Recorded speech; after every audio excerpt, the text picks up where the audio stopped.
Can everybody hear me okay? Are we good? Good morning. Happy Friday. Are you guys ready to do some learning today? I'm wound up. I'm feeling good, guys. One of my favorite things in this classroom is when you guys show up early and have these great discussions with me. True story. It makes me happy. It makes me happy because it gives me stuff to talk about during the day. It gives me this focus. Because when it's not the classroom, you guys tend to talk about what you need, what you see, what you want, what you don't see. And the second class starts, you guys tend to clam up a little bit. Well, I'll just sit in the background and I'll wonder if I'm doing it right. And guys, it's just a group of people sitting in a room. Everybody's got a cold beer and we're talking about trading. We're talking about success. Good morning, Miss Adriana. Cheetah, I responded to you in Trader Chat yesterday about those synthetic triggers. I want you to pay attention during entries today. It'll change your life. Change your life. Good morning, Erla. Hello, Jeffrey. Nice to see ya. 5 o'clock somewhere. Amen. Morgan, you and I would get into a lot of trouble together. There is no doubt in my mind. Oh, you put the face to the voice? Sorry you had to see that, Adriana. Yeah, they posted a lot of videos, guys, on the YouTube page. One of the things that I did, and I'm doing this for the funding company, and I'm doing this for everything else, guys, but if you go to the Nexgen page, the same way I'm making these little one-page snippets of entries and favorable large triggers and all that. Now there's like a whole, maybe not here, let me refresh my browser real quick. Well, there was somewhere. There's my classroom that we did, but if you go through the For You, I want to say there's a lot of really short little videos. Like 54 seconds, guys. What are we doing in this one? We're doing, hey, let's talk about finding the entry, right? Me sitting in my office in a t-shirt with my hippie hair showing you guys how to do it. So I love it. Adriana, I watched, oh, you're welcome, Jonathan. I watched one of my videos the other day. Andy sent me a message and he goes, dude, the audio's gone. And what it was I muted YouTube because I thought I was going to take a break and then I talked to you guys for another 10 minutes. So when I came back, I watched the second half of class. Guys, there's a lot of good information in there. I don't see it in the moment, but if you go back and look at it, there's a lot of good stuff in there. I have fun with it. I have such a good time in this classroom. I was talking to a buddy of mine yesterday. He's like, man, gotta go to work tomorrow. It's my long day. And I'm like, yeah, I gotta go to work tomorrow too. I can't wait because everyone's gonna be in there. The short videos are not in the live section, Steve. The short videos, so Chris and Cameron started littering them. Let me see if there's like a spot. Did they put them under shorts? Didn't put them under shorts. Here we go, latest. If you go to the latest under videos, let me see if I can give you this link. All those 1-minute videos, guys, these are the concepts that we talk about in class. And this is like strong tops and bottoms, guys. 49 seconds to have strong tops and bottoms defined. I have taken almost everything, and guys, I'm open to input. If there's something that you want to see, go, hey Mark, I need to see a 1-minute video about XYZ. I need to see a 1-minute video about second divergence, right? Whatever. And I'll do it, guys. I'll do it. Just ask. I love it. I'm having a blast with this. So there was your link. Let's check news because there is news at 10 a.m. today, guys. Set your alarms. Put a sticky note on your monitor, whatever you need to do. But at 10 a.m., the preliminary U of M consumer sentiment comes out. It's high impact. And high impact news means that market may go crazy. That market might go nuts. That market may do things that you don't want it to do. There we go. Yeah, it is. It's a University of Michigan consumer sentiment. If you click on these little files, They tell you exactly what it is, what it means, what they think. Guys, I never click on these files because I don't care. I don't care that it's University of Michigan sentiment. I don't care that it just doesn't matter to me. I don't trade news. Guys, we trade patterns. Nexgen teaches patterns. I teach patterns that provide a statistical advantage. Um, and it has nothing to do with the news. So what we do, go away, John Novak. So what we do with the news is we say, hey, somebody, guys, we've already covered it, John. Get out of my room. Shoo. Hey, Kenan. That's insubordination, guys. When you talk to your boss like that, that's grounds for firing. Just so I may not be here Monday.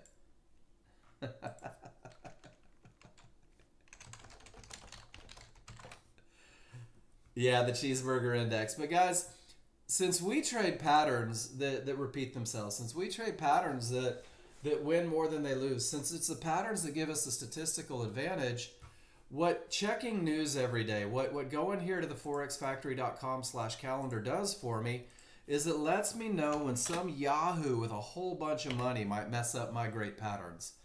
So I choose not to trade from about 9:55 until the market settles back down. And then I'll get right back at it, start looking at those patterns.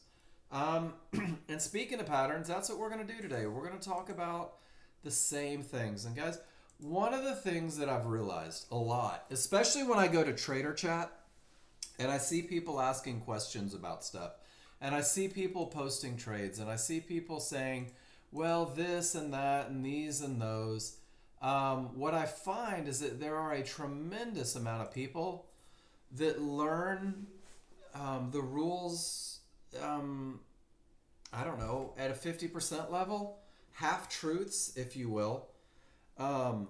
They'll say, yeah, I learned about momentum, but they didn't choose to learn the rest of the rules, and it's costing them. So we're going to focus and keep it real simple today, the same way we always do. I'm going to go to Glossary of Common Terms, and we're going to talk about the high probability trade, guys.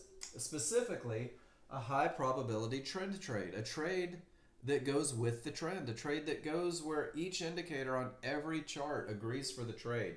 You will have the strongest triggers and you will have the clearest path, and there'll be nothing between you and your target. This high probability trend trade is a trade that typically wins 70 to 80% of the time if you can just follow the rules. This is a trade that creates an enormous amount of confidence because it wins more than it loses. Yeah, Pete, that's what I'm talking about. This is a trade, guys, that more than anything, and this is the most important thing, is it teaches you to read your indicators. Learning the high probability trend trade, guys, is how you're going to learn to read your indicators. Learning the high probability trend trade is what's going to get you in a position to look at that market and understand where it's likely to continue, where it's likely to go. You will understand where the market is likely to stop. You're going to take these three very key concepts and you're going to sit on your hands for 90% of the day. 90% of the day, you're not going to do anything. But once you have your advantages, once your rules are met, once your chart read tells you that there's a statistical advantage, 10% of your day will be spent trading, guys. Yesterday, at the end of the day, my average trade, or my longest trade, was 58 seconds. Guys, I spent a total yesterday of, oh my gosh, what was it? It was like 1 minute and 23 seconds in the market yesterday. Oh, I love the dog pictures. I spent 1 minute and 23 seconds in the market yesterday, guys. Made a little over $700, and that was my day. I called it quits. I went off and I started doing my other work. I was done by 10 a.m. Central, and guys, life is good. That is such a pretty dog, Andy. I love the dog pictures. So guys, if you're brand new to my room and you're too shy to post a picture of your trade, post a picture of your dog. Tell us your dog's name, or cat, or snake, or gerbil, or whatever you have. And then it lets me know that you know how to take a picture to post it in the room. And if you don't, let me know. We'll fix that. So guys, we're going to focus on the high probability trend trade. That's going to be our whole goal for the first hour. We're going to talk about 3 rules. We're going to talk about Three rules that each create an advantage. The advantages of a high probability trend trade, guys, are momentum, a clear path, and an entry area. Each individual rule creates the individual advantage. Strong triggers gives you the advantage of momentum, a market that's likely to continue in the direction of the trend. When termination conditions are false, you're going to have room to your profit targets. And when you have room to your profit targets, guys, we're going to call that a clear path. For each and every one of you in this room, as soon as you can identify momentum and a clear path, and you can do that at a moment's notice, and I'm going to teach you how to do that. By Monday, if you study over the weekend, you'll never mess it up. It's going to open doors, and it's going to put you in a position where you don't have to think about momentum and a clear path, because it's so obvious with just a little bit of study that it's going to open doors for a lot of other trades. But until you've got that down, we're going to add one more advantage. We're going to find an entry area, the point where the market is most likely to continue. So it's only 3 rules for the brand new user. And these 3 rules happen on 2 charts. I'm going to show you why. The large chart that we use, guys, is the large crowd. These are the people that move the market. These are the guys that have more money than we ever will. These are the people that enter thousands of contracts, the institutional traders, the people that literally do this for giant corporations. These guys are going to establish trends. If they want the market to go up, it's going up. And they're going to provide the momentum that we need. And they're going to react to those areas on your chart, those key Fibonacci areas. And guys, the large chart should lead the way. The large crowd should lead the way. What we want to do is be in step with them. We want to see what they're doing and then look for an opportunity. We're going to be able to do that most effectively if we use a small chart for entries.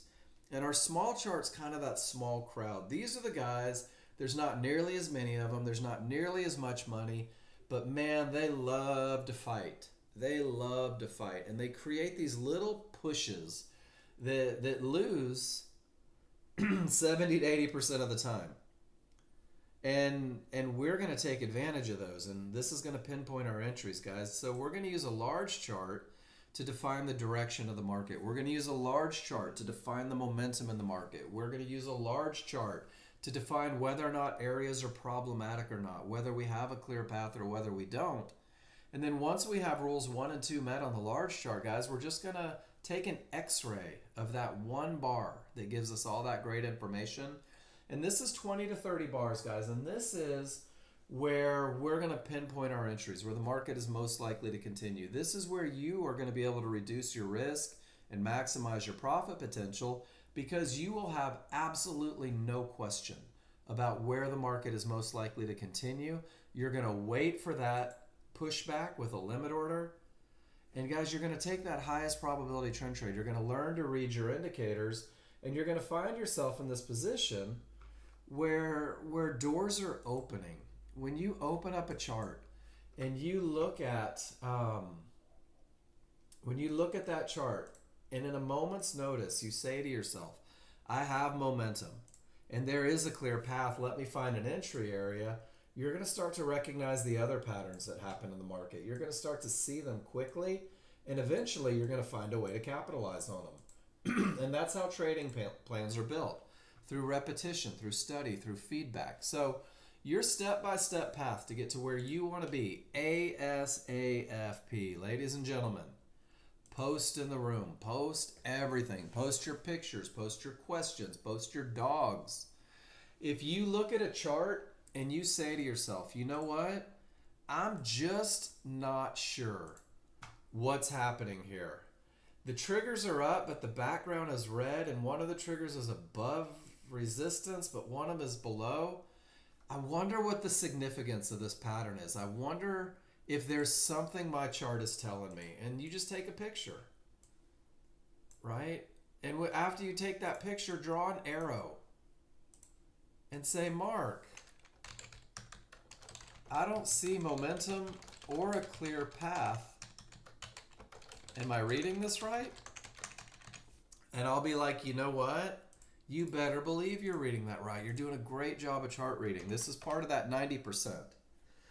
This is that, man, I can't go long without momentum, and I can't really go short with all of my triggers up. And the only thing left for me to do is to do absolutely nothing. And guys, if you go back and you take these pictures, you post them in the room, you ask these questions, what happens is the recognition comes through the repetition of doing that, through taking these pictures. So when you take a picture of a trade, this is so important. Here comes the dead horse beating, guys. You have to tell me what your chart read is. You have to tell me what you see on the large chart. Is the large chart giving you what you need to take a trade? Are your rules met? And if you think you have momentum, I want you to write, I have momentum. But the cool thing is that if for some reason you don't have momentum, well, then you and I instantly go into a lesson about what it looks like to have momentum. And if you think that your path is clear, but it's really not, the same is true. We'll go right into that lesson, guys. So I need you to tell me what you see. I always want you to relay your conversation with me back to momentum, back to the areas, and then I want you to show me where you enter, not just an arrow at a general area. Put a box around it. Mark, this is the price that I entered the market. This is the price that I exited the market. And if you do that, if you jumped in early, we can talk about getting a better entry with less risk. And if you jumped in late, we can talk about why you could have gotten in earlier. And if you exit that trade before the indicator said exit, we're going to work together to get you more money out of your trades. So give me all the information you can give me. Over communicate if you need to. But you won't if you're talking about momentum, if you're talking about a clear path, and you're talking about your entry area. And guys, you're not just doing this for me. I can look at your charts and know exactly what it is that you're talking about. You're doing it because you're going to put those pictures into the spreadsheet. And this is the second part of what you need to do to get to where you want to be ASAP. Morgan, it's a large chart. Large chart. The gap theory is what lets us know that the mid-band is a termination condition. The gap theory is what lets us know that price may come back to the large triggers, and it's a 100% large chart scenario. Good question. Using the spreadsheet, guys. I give you the spreadsheet every day. Nexgen gave you one when you downloaded software, and they said, hey, Morgan, there's a spreadsheet in your Nexgen study picks. If you want to get to where you're going the fastest, use it. And Morgan said, I'm too smart for that. I'm not going to do that. Just kidding, Morgan. That's what I said. Guys, there's 4 tabs on this spreadsheet. The first tab is the copy of your tracking. This tab is where every time you take a trade on simulator, win, lose, or draw, you're going to put a picture of that annotated chart into this spreadsheet. And the cool thing is you will have already posted that picture in the room. You will have already gotten feedback on it. There's an entire notes section because your annotations may say I had a clear path, but the feedback in class may said, hey, that one only had the potential to break, and that's why those divergences ruined your good time. And you'll be like, oh, let me put that in notes. And then tomorrow morning when you wake up getting ready to trade, drinking coffee, checking news, you're going to go back and look at every trade that you took yesterday. And you're going to say to yourself, what worked? And you're going to take that information. You're going to say, when I traded with momentum, I found that I had this huge advantage. Momentum is awesome. I never want to live without it. And you're focused for the day. You know that you're looking for momentum. You know that you're looking for a clear path because there will be a very direct correlation between your successes and following rules. And then what didn't work. And this is the one that I think is the most important. And this is why I encourage you guys. It's okay to make mistakes. It's all right to break rules as a brand new user. You're on simulator. You can't lose money. Every time you break a rule and you post it in the room, guys, we're going to talk about the rule that was broken. We're going to talk about why it took your advantages away. And then we're going to find a way to work you through the challenge that you're having.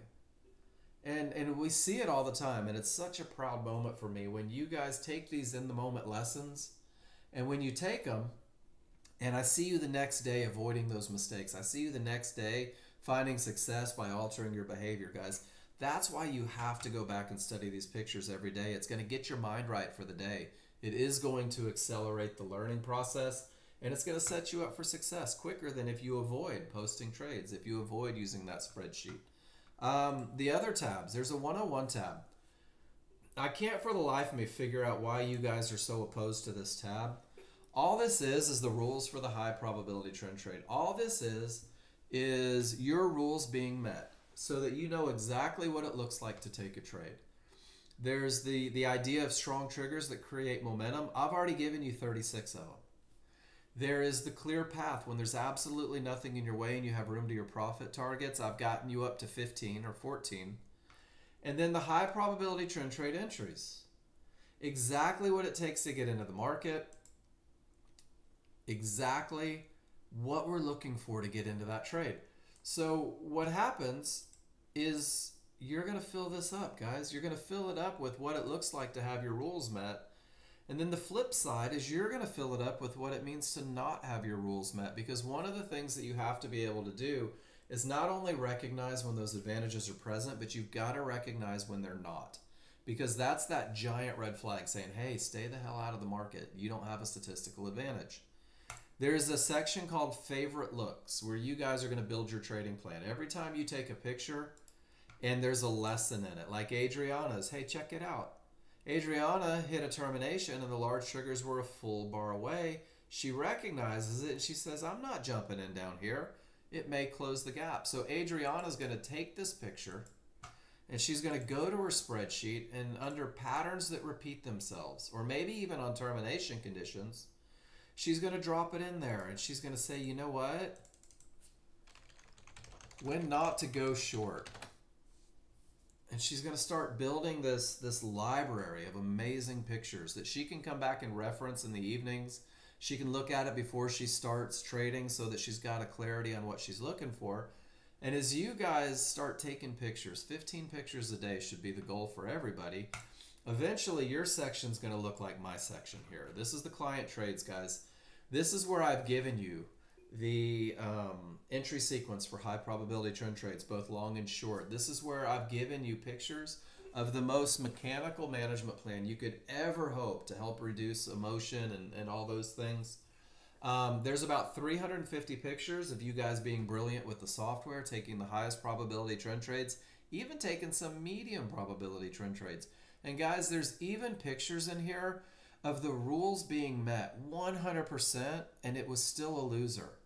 And I put it in the spreadsheet because we're not focused on the result, we're focused on the execution. And the execution has been proven to win more than it loses. So when you take a trade and it loses, all you have to do is ask yourself, well, did I have momentum? Did I have a clear path? Did I have an entry area? And if the answer is yes, then you took a trade that typically wins 70 to 80% of the time, which means that it's obligated to lose 20 to 30% of the time. And it helps you kind of remove all that emotion that goes with losing trades. Guys, losing trades are a normal part of a positive equity curve. So make your section look like my section. If you're a NASDAQ trader, guys, there's a whole section based on me blowing out a lot of accounts, learning how to trade the NASDAQ. I've shared everything with you. I'm going to give you everything that you need. Patterns that repeat themselves, termination conditions, management. The same way you've got to learn to enter the market, you've got to learn when to get the heck out of the market. So there's a whole section dedicated to management as well. But if you really want to get good at this, keep it simple. Focus on the high probability trend trade. Force yourself. I'm going to take 20 trading days.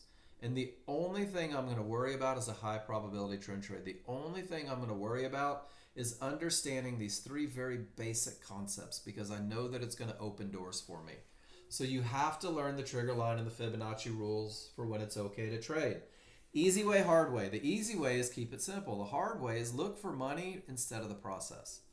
I want you guys simulating, practicing. I want you saying to yourself every morning, it's okay to screw it up. It's okay to make mistakes. It's okay to break the rules. As long as I'm posting them in the room and asking for feedback, I'm probably not going to break those rules for long. I'm not going to have that misunderstanding for long.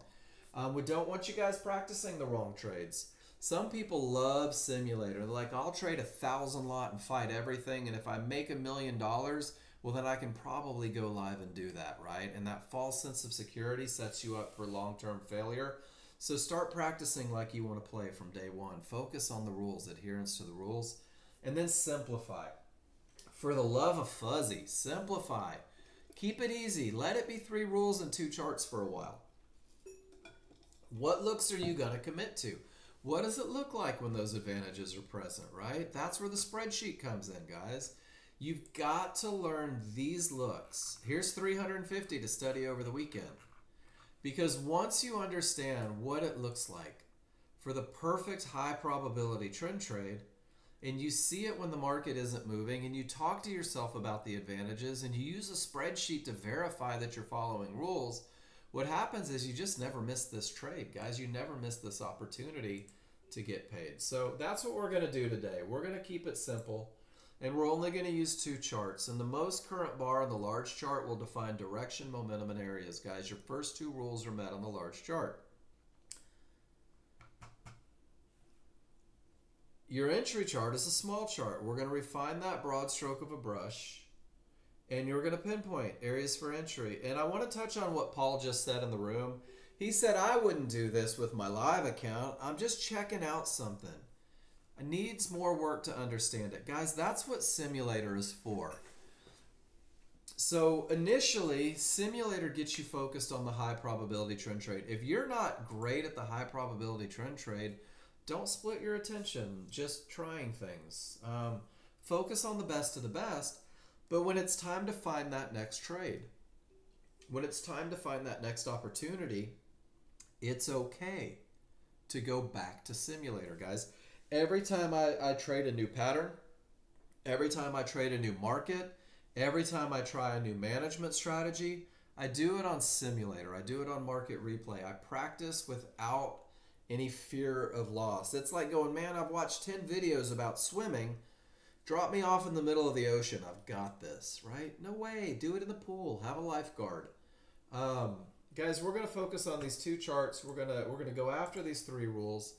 And by the end of today, you're at least going to have an idea of what it looks like to have momentum through strong triggers. You're going to have a pretty good idea of when a termination condition is present. You may not understand all the concepts of breaking it on day 1, but you're going to get there. And then entry area. Why we use a smaller, faster chart. What those trigger lines mean to us. Cheetah, that's going to be yours today. But strong triggers starts on the large chart. The only way to have strong triggers, ladies and gentlemen, is if your trigger lines are the same color as the background. If there is a mismatch, you don't have strong triggers. How easy is that? So when the background is green, the trend is up. When the trend is up, both your small triggers and your large triggers must be green. Small triggers are a fast-moving average. Large triggers are a slow-moving average, guys. One of the things that you will realize about moving averages is that price loves to come back to large triggers. That's an important lesson. You're going to use that in entries. You're even going to use it in termination conditions. Price loves to return to the large triggers, no matter what chart it is, guys. So when the small triggers break away from the large triggers, when space is created between the two, everything is green, the triggers are wide, the odds are favorable for the market to continue up. And when there's odds favorable momentum, that's what we call it in this room. When there's odds favorable momentum to the upside, this is the best of the best time to buy Fibonacci support on a smaller, faster chart. To refine that entry process through the smaller chart, you will pinpoint exactly where these tails are most likely to form. And if you do a little bit of study, you're going to notice that these tails most likely form right inside of the large triggers. Kind of cool, right? So the triggers are wide, the space between, the odds are favorable. Odds favorable momentum pushes a market. Odds favorable momentum has the potential to break those key Fibonacci areas. Those same areas where the large crowd's reacting and making decisions. And odds favorable momentum, bless its heart, is going to cover up a lot of the mistakes that new users tend to make in their first 30 days. Odds favorable momentum can very much be a bacon saver. So everything is green, space between the two, odds favorable for the market to go up. Everything is red, space between the two, odds favorable for the market to go down. Let's see if this actually happens in a live market. Well, there it is right there, guys. Odds favorable momentum, and look how it pushes. And it even breaks a key area. Bless his little heart. Sometimes in the middle of the night, markets just grind. Sometimes they get caught in between areas, but bouncing off an area, odds favorable momentum, and it carries it right to the next area. Bounces off of an area, odds favorable momentum, carries it to the next area. Bounces off of an area, odds favorable momentum, carries it to the next area. So guys, scroll back. Take pictures. There's a separation between the small and the large. Everything says down, everything is pushing. There's some of those tails where there might be an opportunity for me to find an entry. You will be able to pinpoint where these tails are most likely to form. Odds favorable momentum is not an all-day endeavor, guys. Anything that's strong can be weak, right? Anything that's weak can go back to being strong. Separation between the small and the large. This is the best of the best look, guys. This is when we're selling Fibonacci resistance on a smaller, faster chart for the highest probability trend trade that you can take. But the more time you spend focusing on advantages, the more time you spend reading your indicators, the more opportunities you'll find. So with both triggers down, when one of the small triggers is inside of the large trigger, this is the first sign that momentum is slowing. You have to say out loud, scare your pets, oh, momentum is slowing. Short trades might still be taken if the other charts agree. You're going to have to find out through chart reading whether or not the other charts agree. And then with both triggers down, once both of the small triggers are inside of the large triggers, you have a weakening or a slowing of the trend. Excuse me. Anything can happen is the term that you're going to hear in class, guys. Anything can happen triggers. ACH. And when I have anything can happen triggers, guys, that's exactly my expectation. Anything can happen. Once you're great at reading your charts, you still might find opportunities to take a trade, but it's going to be your chart reading that allows you to manage these trades aggressively because your advantage of momentum is completely gone. So odds favorable, momentum is slowing, anything can happen. Guys, which one are you betting your money on? Odds favorable or anything can happen?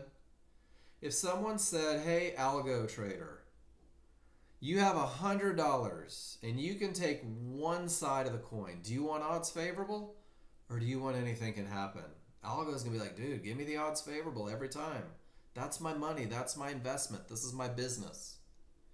Anything can happen is exactly what it sounds like, guys. And when anything can happen reaches a Fibonacci area, these areas are more likely to hold. And that's your segue right into rule number 2, guys, on that large chart. Making sure that there are no termination conditions. None of those likely to stop the market areas.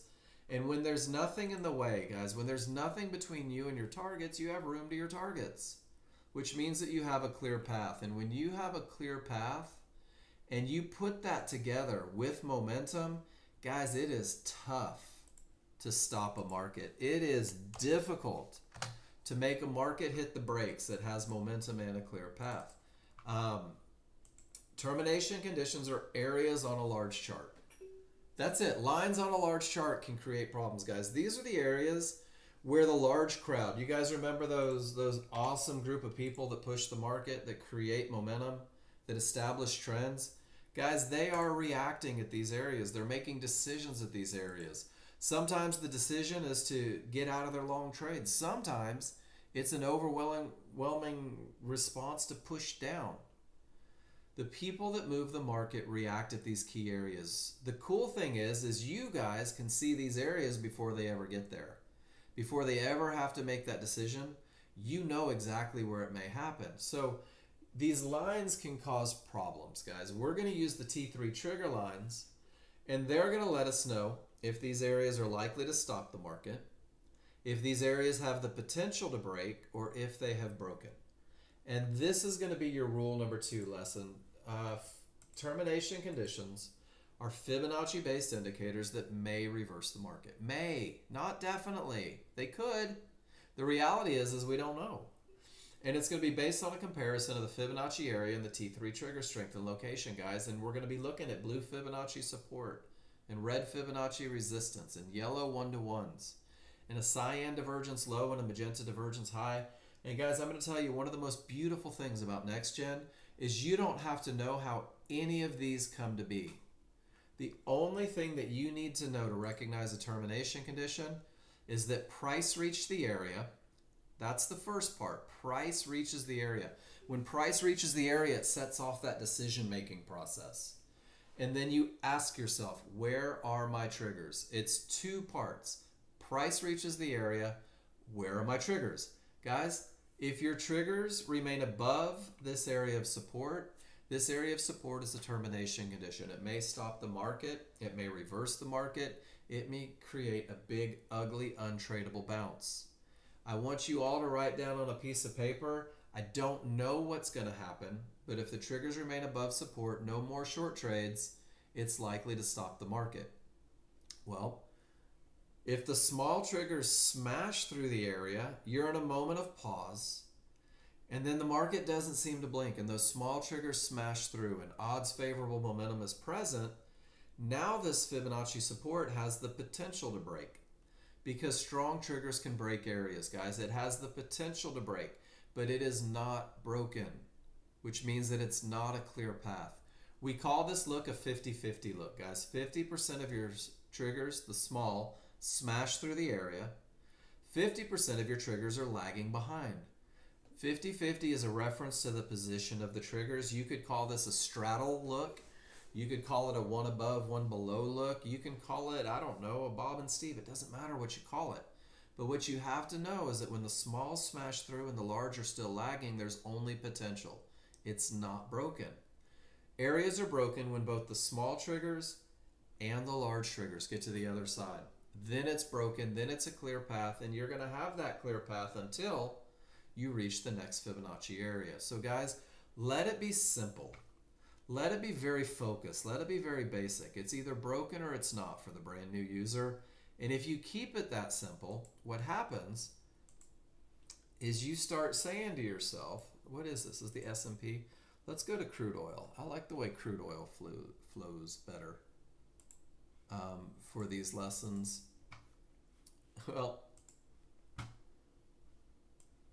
just want you to see it. Price reaches these yellow 1-to-1s.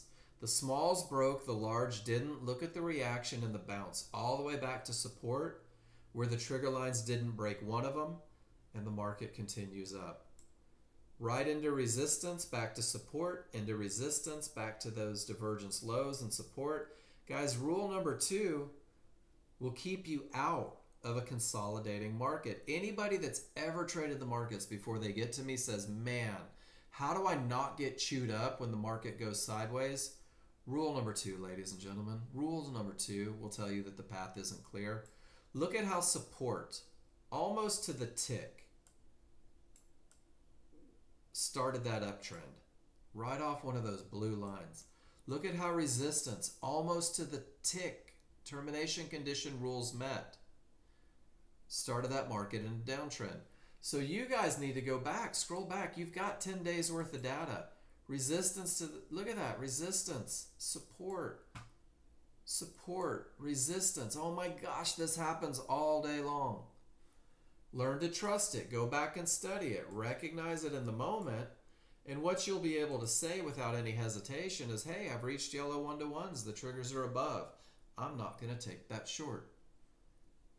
I reached a divergence high. Triggers are below. I'm not going to take that long. And guys, rule number 2 is going to keep you out of an awful lot of problems. But rule number 2 is also the most broken rule that I see each and every day. Trading into a termination condition, hoping that it breaks. We just looked at 50 examples of it not breaking. Maybe not 50, that's a little hyperbole.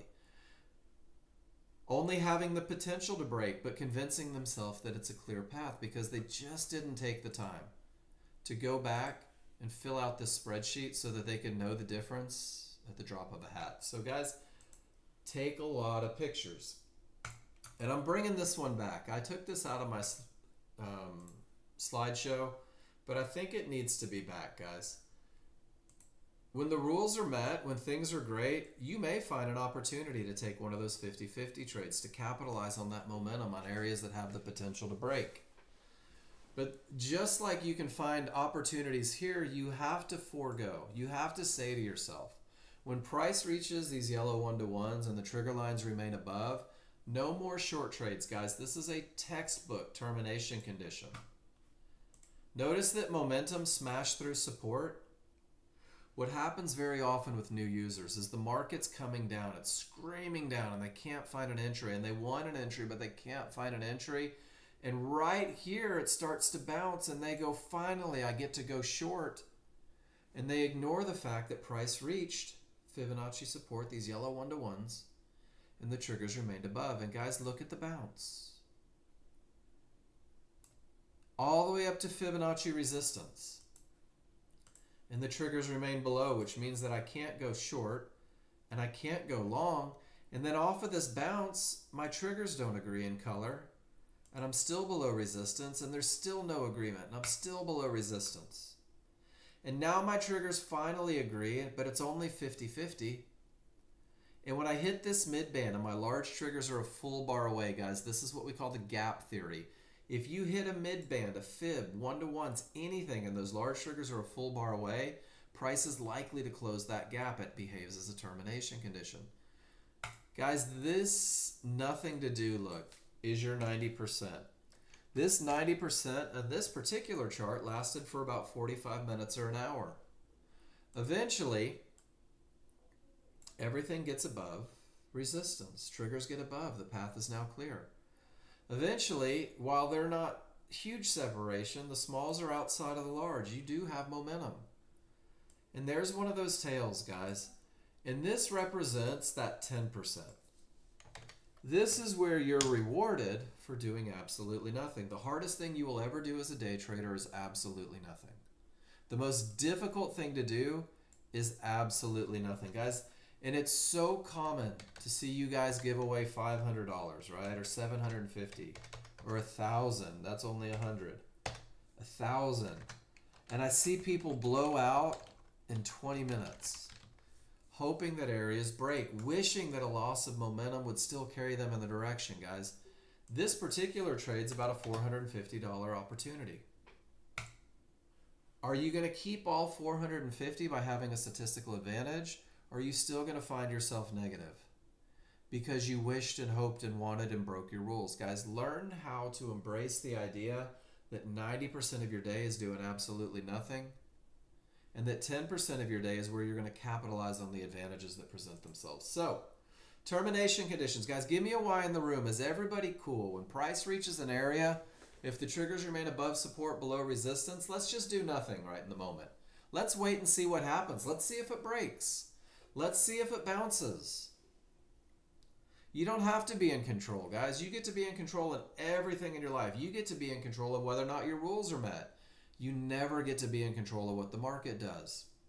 There are times where price doesn't reach that key area, guys. It blows through one and then it seems to turn from the middle of nowhere. I love to call this a pivot from space. There are no lines for that market to bounce off of, but it still goes the other way. There are no lines for this market to bounce off of, even with odds favorable momentum, and it seems to just turn and go the other way. I'm going to give you one more termination condition, guys. This will happen on any time frame. This will happen on any chart, but you're going to see it on your smaller, faster refinement chart first. So if I see 3 divergences in the same price range, it may terminate the trend. Divergence, guys, let's draw a picture. It's Friday. I love pictures. I love to draw. What is divergence? Divergence means that when price comes down and goes up about 3 bars, if there's a loss of momentum in the market, guys, if the momentum of the market does not follow price, you're going to see this negative number. You're going to see this blue line print. If you see that print, it means there was a loss of momentum. If momentum can't follow price 3 times, it may terminate the trend. If momentum can't follow price 3 times, if I get 3 magenta lines from a high, it may terminate the trend. That's it. It may, it might. The same way that a termination condition might stop it, or it might eventually break. But the indecision is there. You don't know. It's not clear. The advantage is gone. No more short trades. Guys, this look becomes more powerful when we resort back to rule number 1 and we have those anything can happen triggers. Because anything can happen triggers mean anything can happen. And if the divergences say it may go up and then you have anything can happen, well, that's two against you, two strikes. Same thing from a high. And if it happens and you get that third pivot higher than the previous from a low or lower from the previous from a high, it creates a head and shoulders pattern. And you'll be able to use this look on a smaller, faster chart to help you identify change that you don't see on a large chart. So that's the only termination condition, the only time on a small chart where I will say I no longer have a clear path. I'm no longer looking for that entry for the high probability trend trade, guys. And that's rule number 2, and that's termination conditions.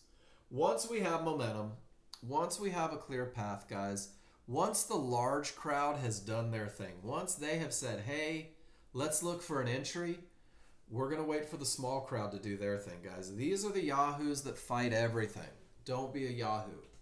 These are the guys that create what we call a retracement, a small pushback counter to the underlying trend. This is a fight that loses more than it wins, which is why we're going to take advantage of it, and we're going to pinpoint where the market is most likely to continue, guys, and we're going to do that with rule number 3. Rule number 3 says that we're going to be so stinking good at understanding where the market is likely to continue that we're going to use a limit order to pinpoint. And we're going to have that limit order waiting at areas. So we're going to buy or sell one of those little pullbacks, but we're going to do it at areas. Fibs, midbands, yellow 1-to-1s. Areas on the large chart could create problems. Areas on the large chart are where the large crowd's making decisions, right? Areas on the small chart are what we're going to let create a bounce to continue with that momentum, to continue with that clear path. But here's the deal, guys. We want those areas to be inside of triggers. So Cheetah, here comes your lesson, my friend, on why we have synthetic triggers on the small chart and why maybe we shouldn't change the colors of them. Are you guys ready? So when we talk about buying or selling a pullback at an area inside of favorable large triggers, large chart says up, large chart says clear path. Do you guys remember earlier when I said price loves to return to the large triggers? Well, there's large triggers on a large chart, there's large triggers on a small chart, guys. So what we're going to do, whoa, what was that? Hold on. Let's make that bigger. There we go. So when the large chart, large triggers, we take these and we push them over to the small chart. We call them synthetic triggers. Synthetic just means from a different time frame. If the large triggers represent the correction point where I expect price to return on the large chart, and the large chart or the small chart large triggers are where I expect price to return on the small chart. Guys, when these two correction points overlap, I reduce the area where I expect the market to come back to. It's a smaller area. It's a more concise area. It's a precise area. And this is what we call favorable large triggers. When the large from the small chart and the synthetic, which are just the large from the large chart, overlap, there's a smaller area where I expect these price bars to come to. I'm kind of pinpointing it on one chart. When they're one on top of the other and I'm trading areas inside of them, there's the least amount of space for me to shoehorn those areas, guys. So when the large chart says up and clear, it'll be the one that looks like it has steps. Do you see that? So there's my synthetic, there's my large, and there's my areas inside. I told you guys you're going to be able to pinpoint exactly where these tails are most likely to form. We don't trade the tails, guys. We trade the pullbacks to areas inside of favorable large triggers. But when this market goes off to the promised land and you go back and circle these tails historically, it should line up and bounce off of areas inside of favorable large triggers. Guys, I don't expect triggers to stop the market. My triggers define where I expect that market to correct to, that correction point. The areas are where I expect it to bounce. It's like a brick wall and you're throwing a tennis ball. Nobody ever expected a tennis ball to bounce 4 feet before a wall. Give it a wall to bounce off of. Fibs, midbands, yellow 1-to-1s. And when those areas are inside of the correction point, guys, it is the perfect storm to find an entry. So when the large chart says up, when the large chart says clear path, we're looking for favorable large triggers because it gives us the smallest area for the areas to be. And when they're split, when those correction points begin to splay from one another, look at how it shows up on the large chart, guys. There's my small chart correction point. There's my large chart correction point. When these triggers come apart, it creates indecision. Having to have a line inside eliminates a little bit of that indecision. There's only one trigger line with a line inside of it. And if those lines aren't inside of the triggers, guys, there's a huge amount of indecision. So Cheetah asks, does it mean when the synthetic triggers and the supporter resistance fib area are overlapping, it gives a high probability? Cheetah, can we take it one step further than that? I want you to embrace the language. I think one of the biggest problems that we have as new users is we don't embrace the language. So rule number 3, I'm going to put it on this picture. Rule number 3, Cheetah, says that I'm going to use a limit order. And that means that I'm going to be very, very precise on where my entry is to the tick. And I'm going to use that limit order to buy or sell a pullback. And that pullback needs to arrive at an area, and this can be fibs, mid bands, or yellow 1-to-1s. And those areas need to be inside. And guys, for new users, inside a favorable large trigger. So what it means, Cheetah, is that when the large and the synthetic are overlapping, it creates the smallest possible area to get these lines inside of it. Fibs, mid-bands, yellow 1-to-1s.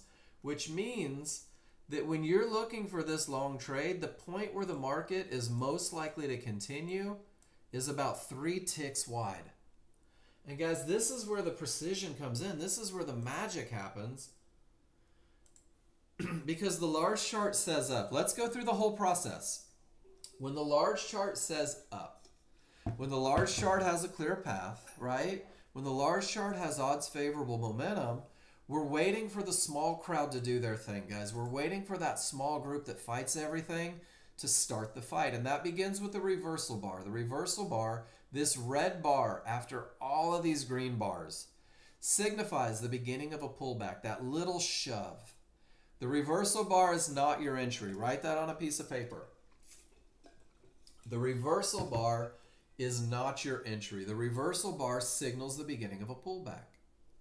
So when you get that reversal bar right there in that very moment, I want you to find your trigger lines. Large triggers, synthetic triggers. In the best case scenario, the large and the synthetic are overlapping, one on top of the other, like two snakes riding piggyback. This is what we call favorable large triggers.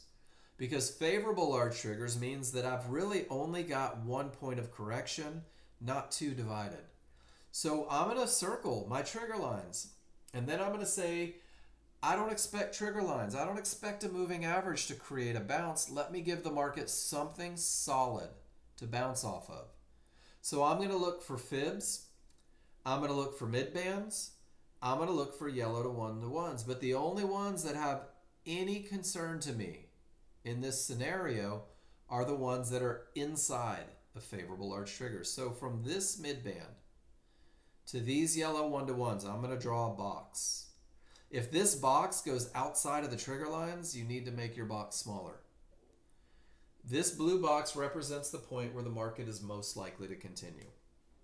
These areas inside of favorable large triggers represent the point where the market is most likely to bounce and continue with the large chart advantages. You're going to activate a limit order, 1 to 2 ticks. I like 2 ticks personally, above the highest point of support, the area closest to price. Because the large chart is absolutely railing to the upside, and the large chart has absolutely nothing to bounce its head off of. I'm not expecting it to get below that highest point. I'm saying to myself, I refuse to trip over a couple pennies to try to save dollars. So your limit order goes at that highest point of support. And if the market is able to push back to that highest point of support, you're in a long trade with the advantage of momentum and a clear path and having entered where the market is most likely to continue.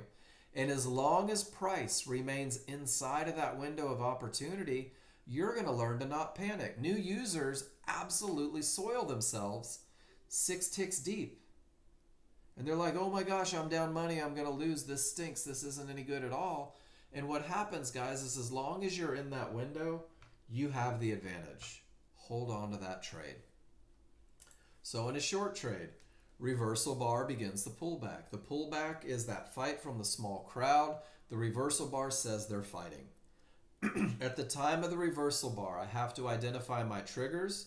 They should be wide, angled in the direction of the trend. They should be overlapping. And then I'm going to look for the areas that fall within. In this case, I've got one area. I've got a midband. That's it. I have one line where this market is most likely to continue. I love it when I have only one line where the market is most likely to continue because I'm just going to activate a limit order just below it. And if the small crowd is able to push to my limit order just below the area inside of favorable large triggers, not entering on the reversal bar, not even entering on the impact to the triggers, I'm entering at the area inside of favorable large triggers. Then I'm in a short trade with every advantage. These lines outside of the trigger lines, guys, these aren't a part of my window of opportunity. These aren't where I expect the market to bounce. Those lines are actually right where I'm going to end up putting my first initial stop.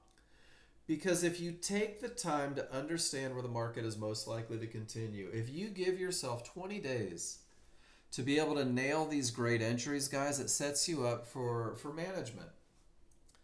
The market pulls back, it hits the areas. Your stop goes where the market shouldn't, 4 to 5 ticks beyond those trigger lines. And guys, the small crowd is gonna be able to push it to that stop.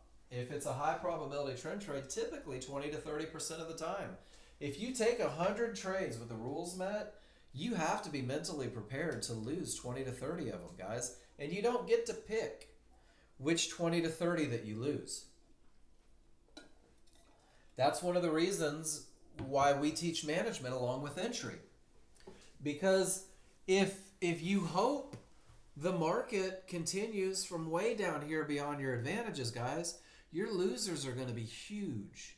But if you accept that once it goes beyond that point where the market is most likely to continue, you no longer want to be in that trade, these smaller losses become a cost of doing business.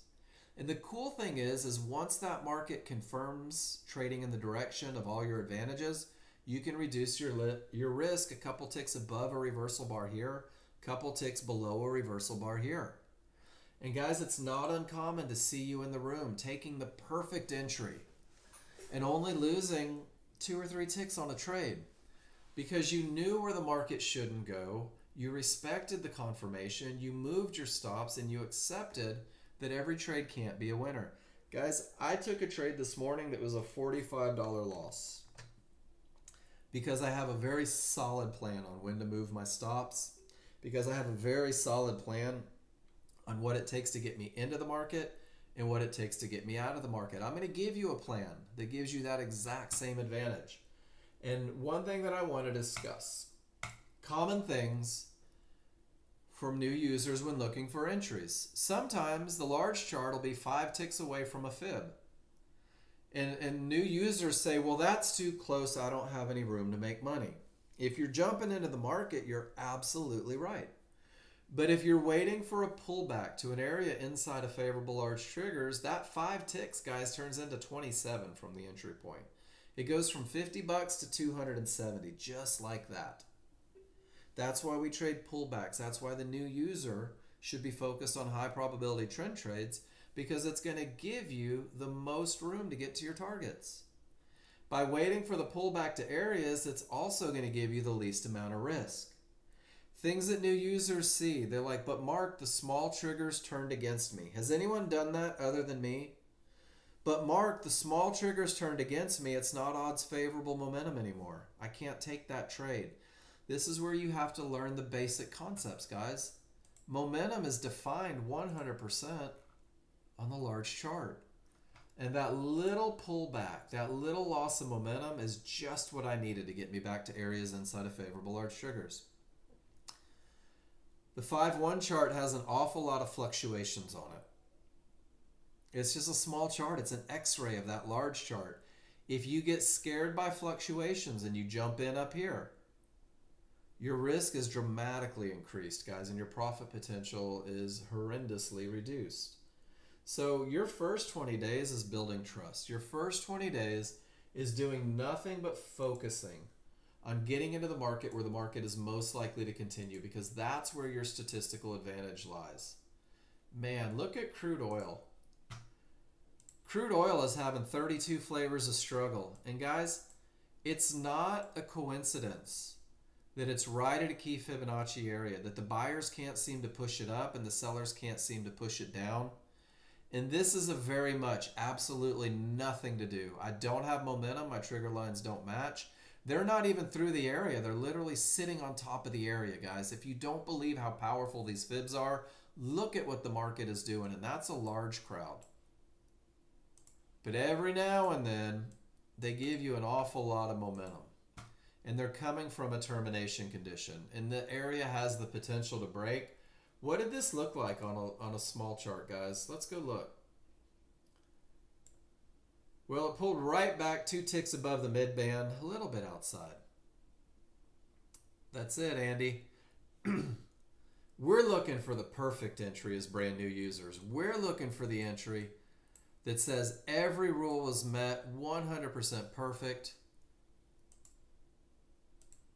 Let's see if we can get paid, guys. So I'm going to circle another tail. Not every one of these is going to be a winner. Not every one of these is going to be a rules met entry. That one had those really ugly split triggers. But do you notice that it went right from resistance right there at the trigger? And that's what set off the whole down after that termination, reversed the market. That's a pretty good pattern.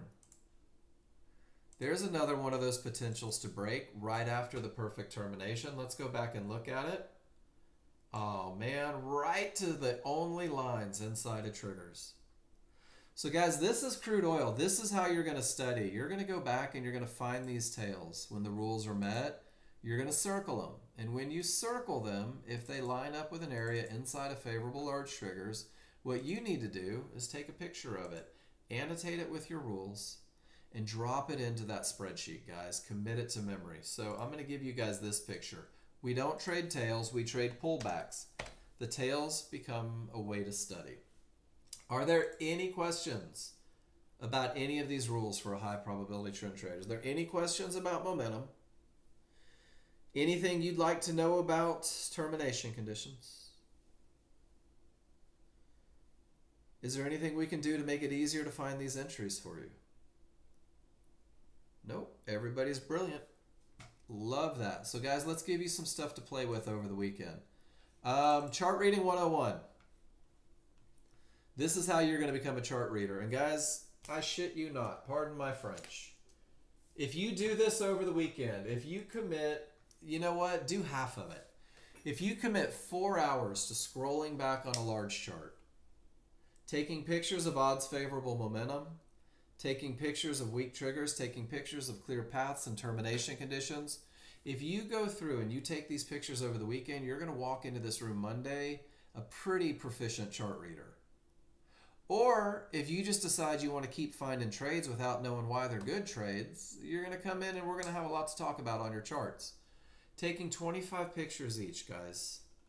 But don't just take the picture. You have to talk about the whys. And let me show you exactly what I mean when I say you have to talk about the whys. Let's take a picture right here, because there's a lot of whys. Our first one, guys, this is one picture. This is an hour's worth of market. Let me make a box and let me say price reached support, triggers remained above. This is a term, no clear path, rule 2 not met. Guys, I didn't have to take a trade. to build this awesome lesson. That took what? 20 seconds?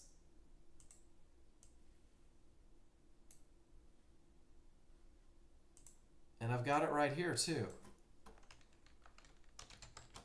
Price reach resistance. Can you guys hear me? Triggers remain below. No clear path. Rule 2 not met. No trade long. Is there anyone in the room that feels like this is difficult to do this? You can all do this, right? What else can we get? How about this? Let's talk about the trigger lines. All triggers green. Smalls above large. Momentum, rule 1. Giddy up. 3 different things in one picture, guys. I'm going to hit the share link. I'm going to go to my spreadsheet. And what do I have here? Well, I have a picture of strong triggers, so let me drop that in.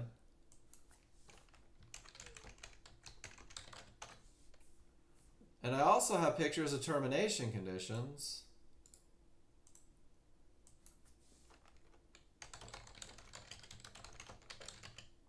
No more trades into areas. Are there any other lessons on this chart, guys? Let's see. If I take care of this and this and this and get rid of these,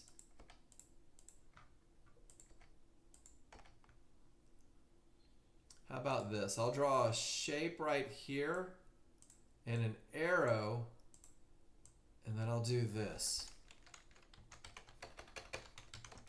When small and large clear resistance, it's broken. Path is clear until next fib. Then I start over. So we've defined a clear path. And why not do this too? Small smashed. We'll do it right here on the circle.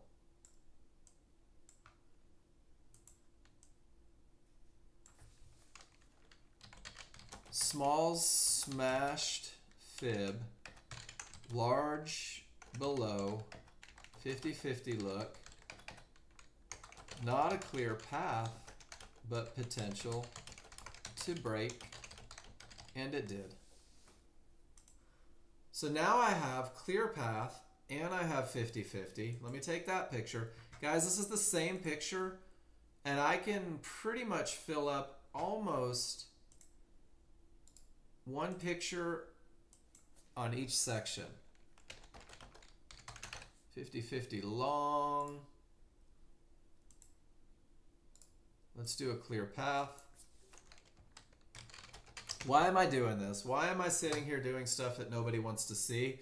Because this is how you become a chart reader, guys. Because this is how you get good at the software. If you just stop trying to find every penny in the market and learn how to recognize advantages, you're going to find more pennies than you can ever spend. But you have to put the whys on there. Why is it strong? Why is it a termination? What does it mean to me? And then you'll be able to go back and piece these together to build a trade. So there's my first gift. That's your homework this weekend. Come back on Monday and tell me it didn't change your life. And then we're also going to have... Yeah, I could have had weak triggers too, huh, Paul? This is a high probability trend trade checklist, guys. This is a high probability trend trade. Never but. Never but, Paul. Never but. Don't show me your but. It either has momentum or it doesn't. Either has odds favorable or it's anything can happen if you're a brand new user. That's it. If you have to use the word but, your rules probably aren't met. So guys, this is the high probability trend trade checklist. This is designed to get you into the market. Never had anybody use this spreadsheet or this checklist and not do better than 70%, ever in the history of it. Print it out, put it on your desktop. I've got the exact same one with pictures. Is the market coming from a good top or bottom? Guys, this is not mandatory for a high probability trend trade. This makes it the highest probability trend trade. A termination that reverses the market. That's a strong bottom. This is odds favorable large trigger momentum. Guys, there's strong triggers. There's strong triggers. There's weak triggers as you take pictures. Police yourself. Termination, potential to break, and now it's broken. Entry short, entry long. Guys, there are zero excuses to not learn these looks. I'm giving you everything that you need to be able to understand these looks. It's going to be up to you to learn them. And then finally, guys, this is the KISS plan. We're trucking along today. So who are my new users in here? Let me take a look. Cheetah, you're still relatively new. Steve Diego, I like it. Who else? I'm looking. Tooth Plumber. Tooth Plumber, you're awful quiet in this room. Doug. There's a few of you in here. Guys, this is the KISS plan. So there's a couple things about this plan. I've had new users follow this to the letter and get funded in those Apex accounts within their first 30 days with Nexgen. I've had people focus on these very simple advantages, follow the KISS plan, and get funded in the first 30 days by keeping it simple. I'm not saying that you will, but I'm saying that it's very possible. I've had clients send me nasty emails telling me that I'm 100% full of crap and what I teach doesn't work. And I'm okay with that, guys. I encourage you to send me those as long as you're willing to do a little bit of work. And when people send that one, I send them back to the KISS plan. And I say, do me a favor, take 5 days. Take 5 days in the market and follow the rules. And tell me if I'm full of crap. And guys, I want you to be suspicious. And I want you to have these ideas that maybe I'm not being truthful. I'm okay with that. It doesn't hurt my feelings. But if you do the work to prove me wrong, you'll be with me for the rest of your life. There's absolutely no doubts in my mind. So this KISS plan keeps you focused on optimizing your chances of success. This KISS plan turns you into a chart reader. This KISS plan will open the doors for you to see more. Cheetah, you just passed a $100,000 account. Nicely done. Congratulations. And you didn't even know what a synthetic trigger was. Imagine what you're going to be able to pull off when you have a trading plan. So guys, through simulation, through study, through class feedback, through continuous practice, absolutely. And Cheetah, thank you for being here and posting and participating. Guys, I'm only as good as you guys allow me to be. I love what I do, but you guys run the class. You guys give me stuff to talk about. Guys, through simulation, study, class feedback, and continuous practice, that is how you're going to create your own plan. You're going to create a plan tailored to your personal goals based on your experience reading the indicators. That's AI telling you that when you're a chart reader, you're going to see stuff. Guys, when you open up a chart and you don't hesitate and you go, let's go to the most current bar. I definitely have momentum, and it is coming from a termination condition, but damn it all, it's right into a fib and my triggers didn't break. Let me sit on my hands for a second and wait to see if these small triggers break through. And if these small triggers break through, you know what I'm going to do? I'm going to turn my head this way, and I'm going to say, where on earth are my areas inside of favorable large triggers? And guys, you will be able to know in an instant whether or not you have the advantages you need to take a trade. That's the goal. And then here's the cool thing. When you don't take 5 minutes to determine whether or not it's a termination, when you don't question whether or not it is odds favorable momentum, you start noticing that when price accelerates away from the large triggers and hits something solid, it tends to close the gap. This pattern burns itself into your memory, and you're going to use it to your advantage.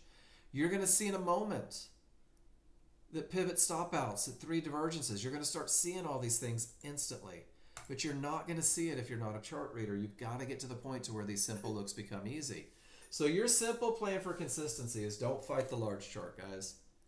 Don't fight the large chart momentum. It's created by people that are stronger than you. Don't trade into the areas on the large chart that have the potential to hold. There's a group of guys with more money than you that are creating trends. There's a group of people, apex predators, that are establishing momentum, that are reacting to these areas. Guys, the easy money comes in between areas, trading from an area, trading to an area, not trading into an area. We're remoras.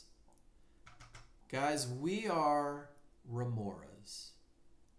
This guy gets hungry and starts swimming real fast in one direction. This guy sees a tuna, chases it down, saws it in half. We have sashimi. We don't need the whole tuna. We don't have to be the first one in or the last one out. Guys, the large crowd gives us these amazing opportunities to get paid in between the places where they're making decisions. That's what the KISS plan teaches you to do. So you have to define your entry. You have to make it your entry. These are my rules. This is my trade, guys. This is not Mark Novak's KISS plan. This is George Val's KISS plan and Erla's KISS plan. This is Pete's KISS plan and Adriana's KISS plan. Because if you're committed to your entries, you're more likely to follow your rules. And this KISS plan is only designed to get you into the market, guys. It has absolutely nothing to do with getting paid. The KISS plan puts you into the market where the market is most likely to continue. And then you've got to do something with it. And this is where you guys pucker up on me. All of you guys that are so brave on simulator that don't have an exit plan, jump out of trades early. All you guys that are so brave on simulator, not knowing why you entered the market, are so brave. And the second you go live, you're going to suck a pleat into your chair that's going to take a week to get out because you don't know what's going on. That's what happened to me. So guys, management for the brand new user should be just as mechanical as entry. Management for the new user should do everything in its power to remove the emotional response that you're going to have. And then you will crop a plan tailored to your personal goals based on your experience reading the indicators. Once you can read your indicators, guys, you're going to recognize patterns and you're going to manage trades a little more aggressively. You're going to be able to hold for bigger moves. But your very mechanical plan is dependent on your ability to get into the market where the market is most likely to continue. Ron, I have no idea what you're talking about. I guess Ron just caught a trade. Good job, Ron. Your entry needs to be where the market is most likely to continue. You need to have the ability to define your window of opportunity because your initial stop is going to go 4 to 5 ticks beyond that window of opportunity where the market shouldn't go. And at this point, guys, you're either going to get stopped out of this trade or all of those advantages are going to produce a reversal bar in the direction of your trade. And if it does, if it gives you that reversal bar in the direction of your trade, then you will move your stop 2 ticks above that reversal bar. Or if it's a long trade, 2 ticks below. And then there's nothing for you to do. You're either going to sit on your hands, you're going to do nothing. You're going to get stopped out, and it's going to be the small loss, and who cares because you had every advantage and it's a cost of doing business. Or it's going to hit your first target. And ladies and gentlemen, for this KISS plan, for this easy plan, for this mechanical plan, for this very basic plan, your first target is $100 in the distance. Let's do something. Can we have a moment of honesty? Who, when they first started, followed that KISS plan and got paid at $100 on almost every trade, and then decided that that wasn't good anymore and they started holding for bigger moves and a lot of their trades went to zero? I did that. My goal is to get paid, guys. Getting paid feels good. Getting paid creates confidence. Base hits create home runs. It only takes 4 of them. So this $100 target is designed to get you feeling good about the methodology. This $100 target is designed to develop trust in the idea that these areas are most likely to continue the market in the direction. And once you hit this first target, you're going to go break even. You're going to take all the risk off of that trade because this is going to calm you down. Getting paid is going to dry your sweaty palms, and getting paid is going to kill those butterflies in your stomach, guys. And getting paid is the goal. And now you have nothing to lose, and that's going to make it easier for you to hold on for your second target. And in the KISS plan, the mechanical plan, the second target's only $200 in the distance. Which means no matter what happens after that $200, you have $300 in your account, you've exited the trade, and you're back in the position of waiting for your rules to be met. $300, guys, that's it. $300.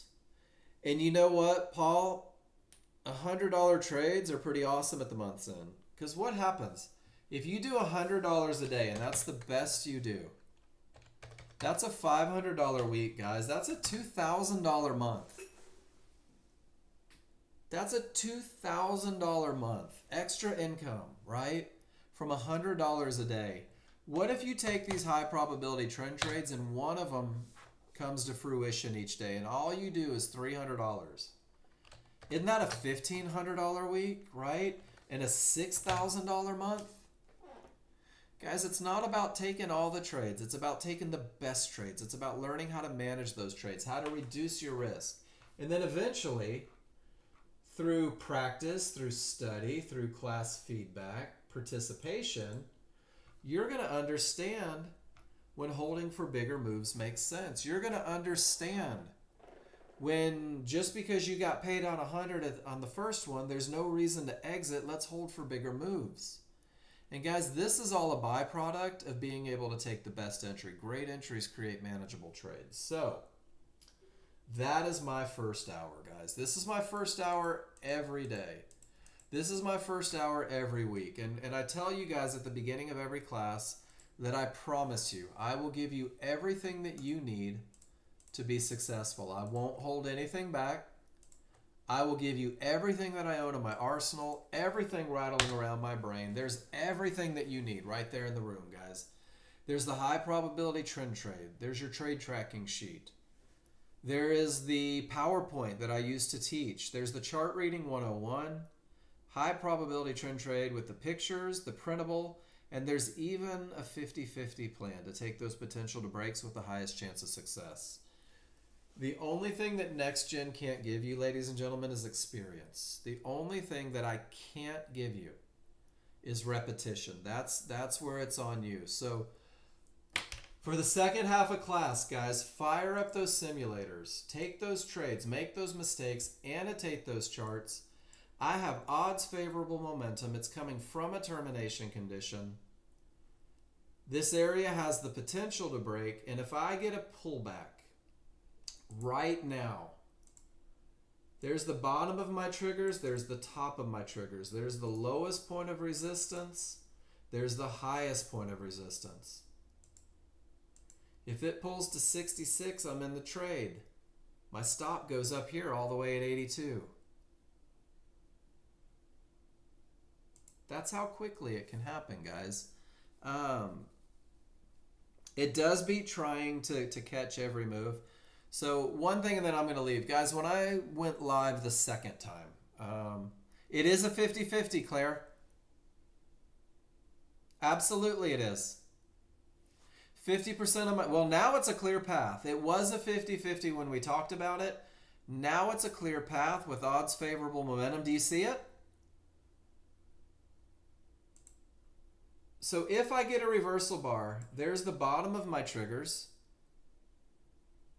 Here's the top of my triggers. But it looks like it's going to hit support before it gives us anything to do, right?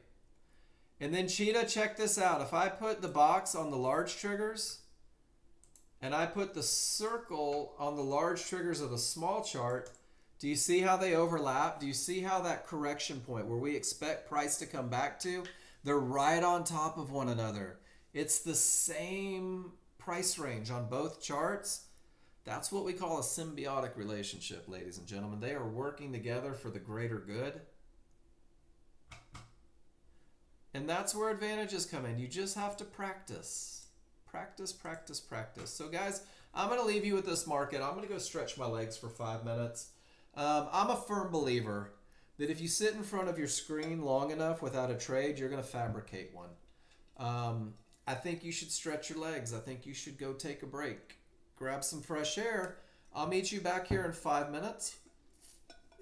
When I come back in 5 minutes, We're going to click on all the charts that you guys have posted, and we're going to relate them back to momentum, clear path, and entry area, no matter what kind of trade they are. So if you didn't tell me what you were doing, guys, that's all I'm going to talk about. Gotta tell me. I'll see you guys in a minute.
Let's get back to it. Did anyone notice that price reached an area and the trigger lines remained above and the market appears to be bouncing, even if it's momentarily? The market appears to be bouncing. I love it when that happens. I wonder if it's a coincidence that it came from price reaching a divergence high and the triggers remain below. So this is what we're focusing on, guys. Just checking these things out in a moment so that we can learn how to capitalize on them. All right, so I'm going to go to the top of the room and I'm going to start looking at some of the pictures that you guys have posted. A lot of conversation this morning. So I'm trying to figure out what we have and where we started. And guys, if I ever miss something, let's talk about it. Kenan got us going yesterday afternoon, and Kenan says with odds favorable momentum, there was a question mark behind it.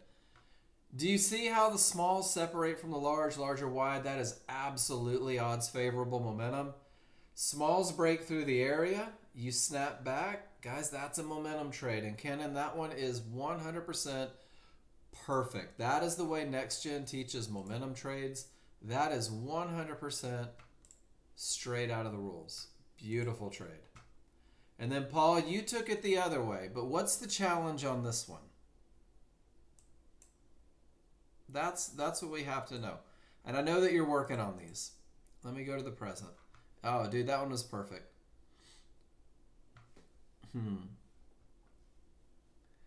So, Paul, there's a couple different things.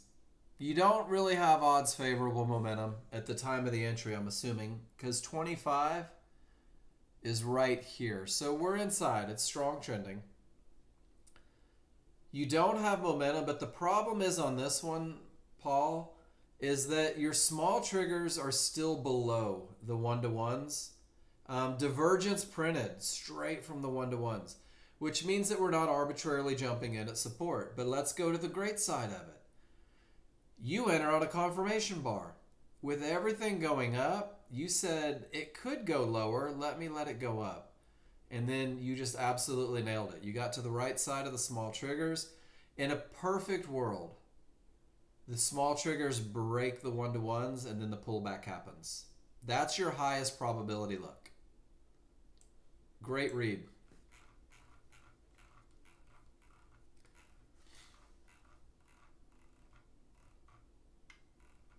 All right, let's see who's next.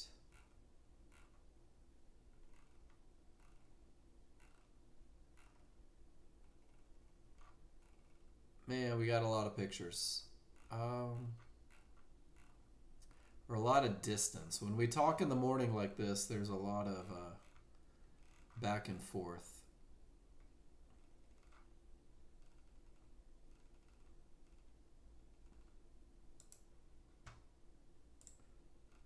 Alright, so I'm going to click on a couple of them. We got Andy and then Paul. And guys, I'm not going to come down to the chat box for just a second. Andy says, odds favorable momentum. Everything is up. And Andy, you jumped in. And then once again, letting those small break the area creates a huge advantage when you're looking for trades like these. Letting the smalls get through the problem rather than trading into the problem. Because look at right here. Trading into the problem, and then when you trade from the problem, it creates a huge advantage. That's the only thing I can say about these momentum trades. Smalls just about through, right from the fib, makes it easy. Nice job, Flowers. You guys are coming together on these. And this one did work. Momentum led the way and took it. You just have to be prepared to manage. That's the one thing that I want to stress to you guys. If, for some reason, the small triggers don't break, all I'm saying is be prepared to manage. Be prepared to manage. Because it's less likely to work. And guys, we love statistical advantages. We love having trades that have a better chance of winning than losing. And when the triggers don't go through the area yet, it's got a better chance of losing than it does winning. Which means that if you're taking it, you have to put your management hat on. You got to be willing to exit the trade if it doesn't do what you expect it to do. That's one of the biggest things. So when you know why you're getting into a trade, you got to know what it takes to get you out. You got to know what you're up against. so that you can manage it. All right, let's see where we're at. Big gap in there. Really cute puppies. All right, Paul Flowers. So you're on sim plane. So 2 trades, practicing entries. First trade was just checking to see if price hit the resistance line, not in triggers. Did exactly as expected. Continue up. Flat triggers. Flat triggers don't boogie. Well, Paul, you traded directly into a termination condition going both directions. Here you trade directly into a termination condition. And here you trade directly into a termination condition. So here you get lucky and here you get the desired result. So I get it. Red background on the 13.2 means jack squat to me, to be honest with you. Red background on the 13.2 just means that the smalls are below the large. But every one of my triggers is above the area. My small chart is up. My small chart is up. Everything says up. Every trigger is pointed to the upside. Every trigger is above resistance. If you took this picture 100 times, Paul, you're not going to find a bunch of winners in it. So this is good. You're just starting the process. But the one thing that you're not really doing is you're not discussing momentum or clear path, right? You're talking about hoping it goes down because it's red. If it's really going to go down from this termination condition, you're going to get some triggers below. You're going to get a roll over here. Your higher probability trade at least comes with these small triggers screaming down. I love study though, but don't study one picture. That's the point that I'm trying to make here, is go back and find 25 pictures, 40 pictures of this exact same setup and see if it creates an advantage. And then Adriana, we talked about that one, the gap. And then Paul, that's the same one, right? Complete picture of the second trade. Target to exit was the bottom yellow 1-to-1s. Market tested that area twice. Reverse gap theory in play. Probably going up to resistance. Might. It could. And see how the small triggers, Paul? This is a good lesson for what we were talking about. Do you see how the small triggers didn't break? These are how taking multiple pictures begins to develop patterns, guys. When it works once, you're like, oh, cool, it worked. But when you go back and you see 50 pictures of the triggers not getting through, then you start to say, wait a minute, there may not be an advantage here. There may not be an opportunity here that wins more than it loses. Let me sit on my hands and wait for the best of the best. And that's really the goal every time, is to make sure that every time you enter the market, you've got a better chance of winning than you do losing.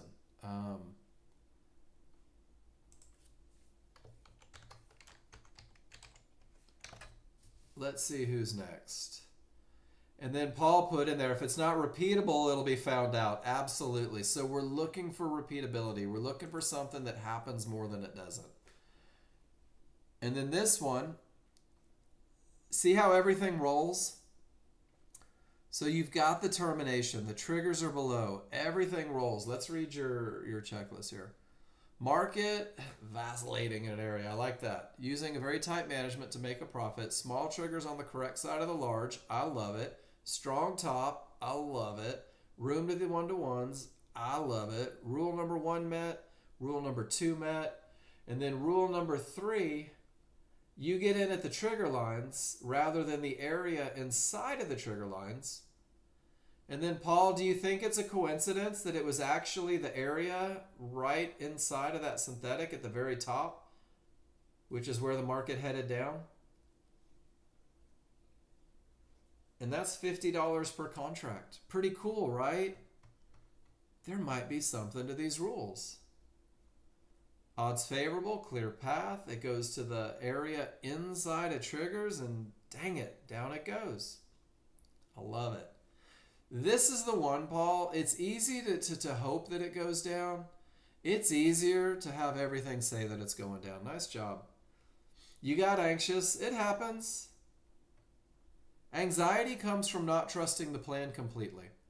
Fear comes from not trusting the plan completely. And that comes through repetition, and that's the part that I just can't give you, right? I can't give you the repetition, but what I can do is every time you post a picture like this, it's amazing because you're demanding the feedback. You're saying, Mark, this class is designed to make me better. I'll do my part by annotating a chart showing you what I see, where I got in and where I got out. Mark, I want you to do your part and help me with my chart reads. Remind me every now and then that it's okay to wait for the best entries.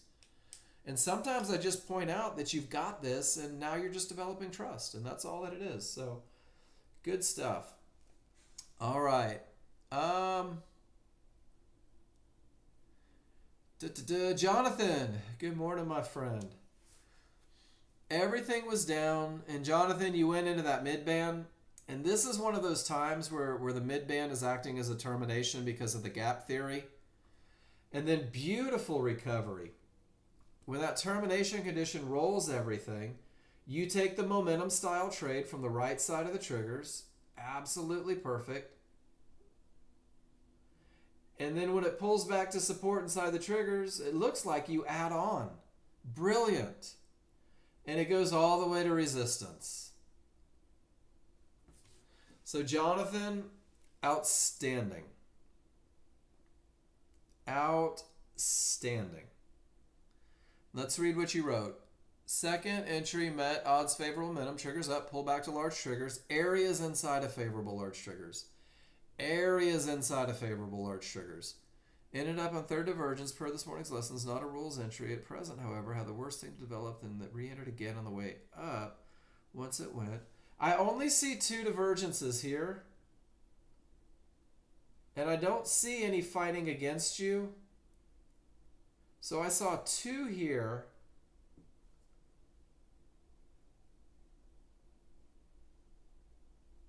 I'm not sure where you're seeing the third divergences. I see two up top, and then when the small and large get above, it's broken, so you come back and reset. You're good there. No divergence. You're okay. And only one from the bottom. You tried to pull one over on the bottom. And if you were doing that momentum style trade, do you see how here you break through, pull back? Here it doesn't give it to you. And you just go up. Absolutely beautiful trading, man. But only two divergences here. You may have. You're like, wait a minute. Let me look for a reason I did something wrong. Does anyone else do that? Let me look for a reason that I did something wrong. Shit. Look for the reasons you did everything right. And Jonathan, you killed it on this one. Great patience. And you notice that you're in on the correct side of the small triggers and it made your trade pretty easy? I mean, this one, no, because of the termination. But this one with the clear path, it was so easy for you to make it up there. Absolutely beautiful. Let's do that every day. All right, total noob. Triggers are up. Potential to break. Stop on 1-to-1. Started struggling here.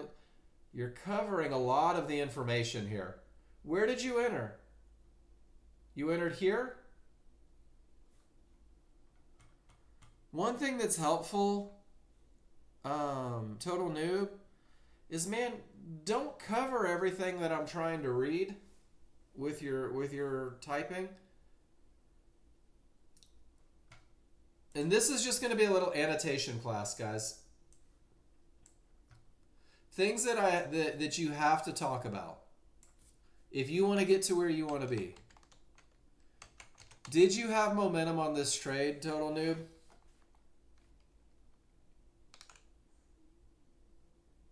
Yes. Did you have a clear path on this trade, total noob?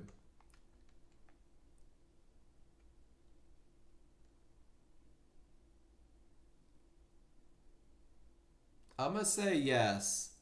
It is so freaking close. You could say yes or no because it is so close. So, there's no doubt in my mind your stop wasn't right here at the end of the arrow because you weren't in the trade yet, right?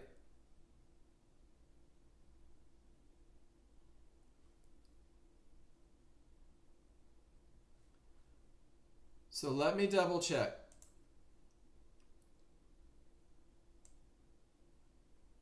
Did you enter at this box? Buy triggered. I'm sorry you were triggered.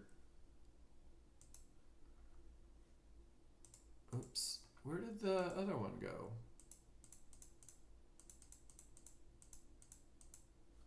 Did we lose the momentum one? Clear path. So the same way you talk about the first two rules, Total Noob, I want you to write out that third rule. I want you to write out pull back to an area inside of triggers. And I want you to write that every time. Because what does by triggered mean to me? Hell, I don't know. Because there's a trigger, and there's a trigger, and there's a trigger, and here's a trigger. There's some triggers over there. This trigger's up here, but that trigger's down there, right? That's pretty all over the place. But if my rules say by an area inside of triggers, I'm killing myself here. That's okay. Then check this out. There is areas inside of triggers. That's the perfect entry with this look. And all you had to do is go through the language, right? And if you memorize the phrase, this is everybody, I'm not just talking to you, Total Noob. If you memorize the phrase, buy a pullback at an area inside of favorable large triggers, if you commit that phrase to memory, you're going to find entries with such ease because in your brain it tells you exactly what it is you're looking for. If your rules say, with a clear path, oh, look at that, termination condition 1. Man, if your rules say that I have to buy a pullback in an area inside of favorable large triggers, then you're instantly looking for areas inside of triggers. But if you only think, and this is for everybody, buy a pullback. Well, where the hell does that pullback have to go to? Triggered entry. Well, does that mean that I'm entering... Let me vandalize this chart real quick. Does that mean that I'm entering here when it hits this trigger? Or here when it hits this lower line? Or here? Or here? Or here? Right? Do you see how the indecision comes into it, guys? But if my exact words are buy or sell a pullback at an area inside of triggers, actually inside of favorable large triggers, even better, that sure pulls a lot of options out of there, doesn't it? Does that make sense, everybody? If you use the language, if you embrace the language, if you memorize the language, what happens is that you don't struggle to find entries because you know exactly what you're looking for. And just a reminder, guys, I've screwed everything up a million times, which is why I sound so confident when I say this stuff. If I say it has to be an area inside of favorable large triggers, guys, I don't jump in early. I don't jump in when it hits the triggers. I don't expect it to make it to this fib. My language is very specific. My entry becomes very specific. My risk becomes very managed. So I would encourage you guys, as you're learning to do what we do, as you're learning to recognize these looks, be very specific with the language. Be very, very specific with how you do it.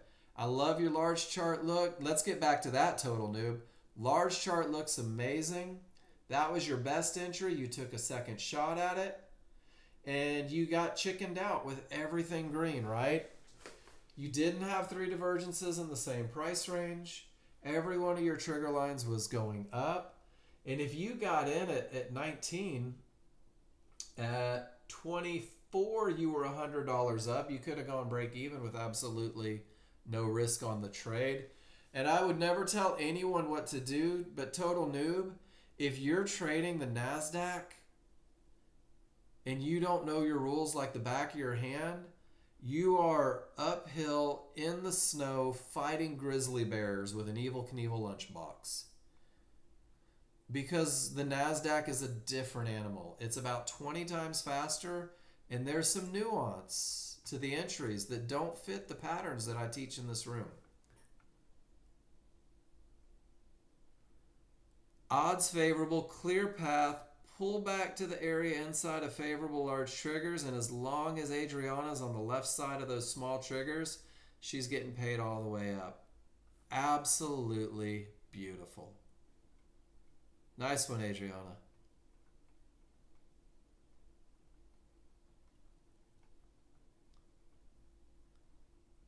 All right, total noob, let's go back. You got another. Odds favorable, 50-50. Absolutely perfect read. Buy set 3 ticks over support. So once again, let's use the language. Areas inside of favorable large triggers. Just for consistency. And then total noob, your triggers are funky right now. Your triggers are really wonky. You need to right click on your chart and reload historical data because something went sideways.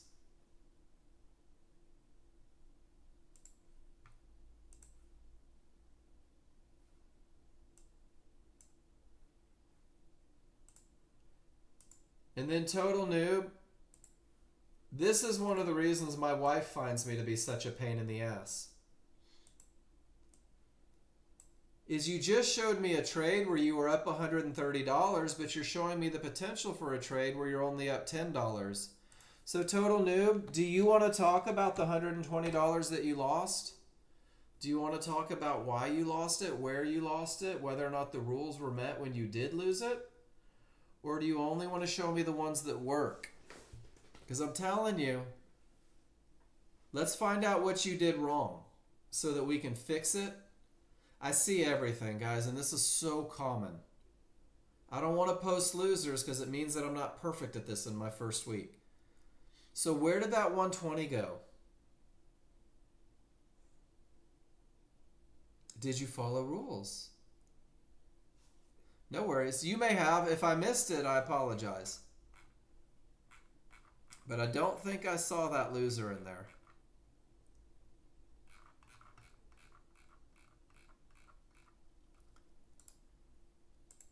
And then Ron says momentum is a good thing. And what Ron means is that when he has odds favorable momentum, he doesn't wait for a pullback. He says, I believe in momentum wholeheartedly, that when everything is screaming down, I'll make $110 per contract and then get the hell out because base hits pay bills. And then Muser said, if Ron can do it, I can do it. Saw the odds favorable momentum, smalls inside a price, jumped in, jumped out, $400. Absolutely beautiful. Guys, I'm going to tell you right now, I tried this jump in trade for about 2 months and got absolutely slaughtered on it until I had rules for it. And Muser, Ron would tell you that your entry is early because the back of the bar didn't clear the fib. And this is one of those big deals where it's the difference between having a 100%. Yeah, Ron, you did it too, though.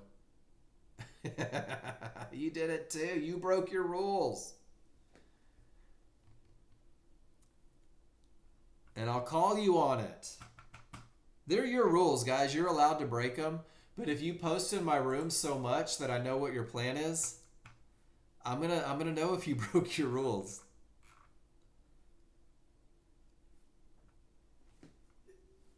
I don't disagree with you breaking your rules at all. Because my rules would have had me looking for a stab back right here. And I probably would have missed this trade because it's a different look than I trade.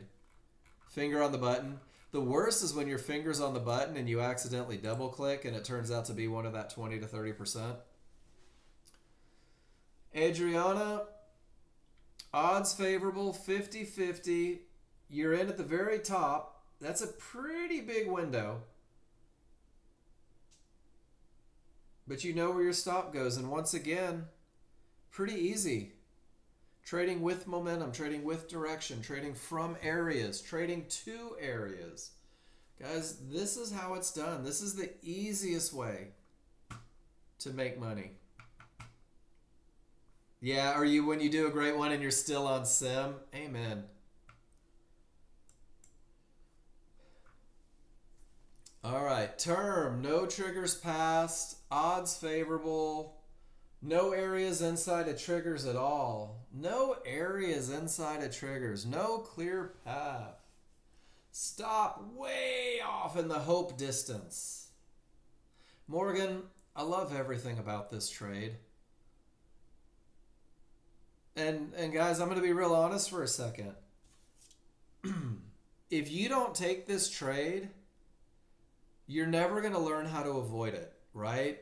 If you don't trade into a termination condition and get your butt kicked, you're going to keep trading into termination conditions until you get your butt kicked.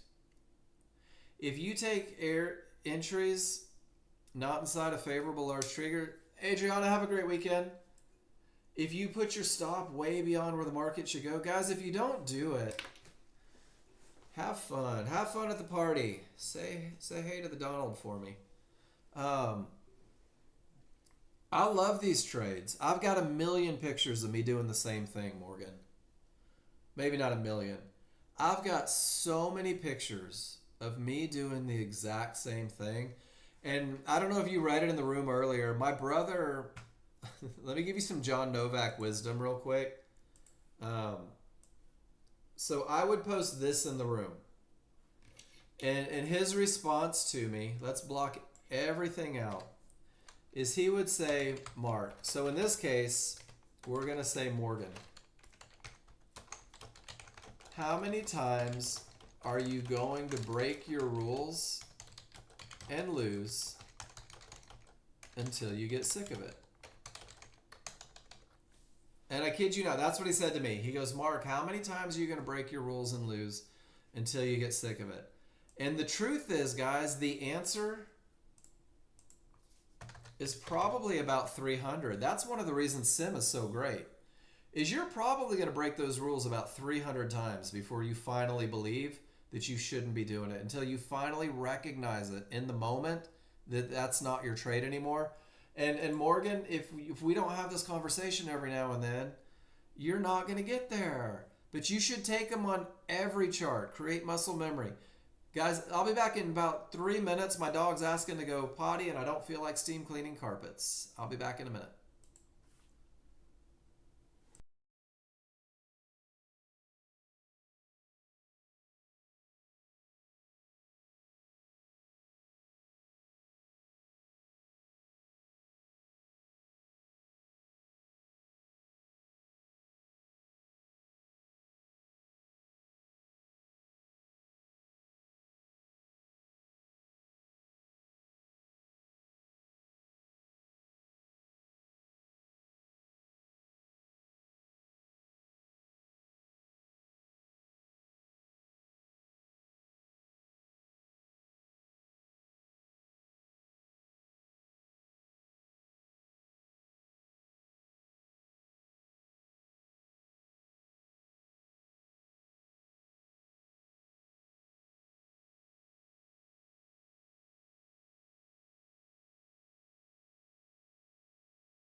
All right, sorry guys, had to let that dog out real quick.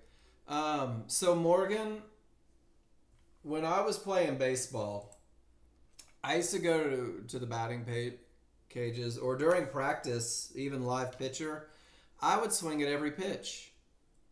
I would swing at every pitch because all I wanted to do was hit the ball. I would swing at every pitch. It was only practice. I wanted to hit the ball.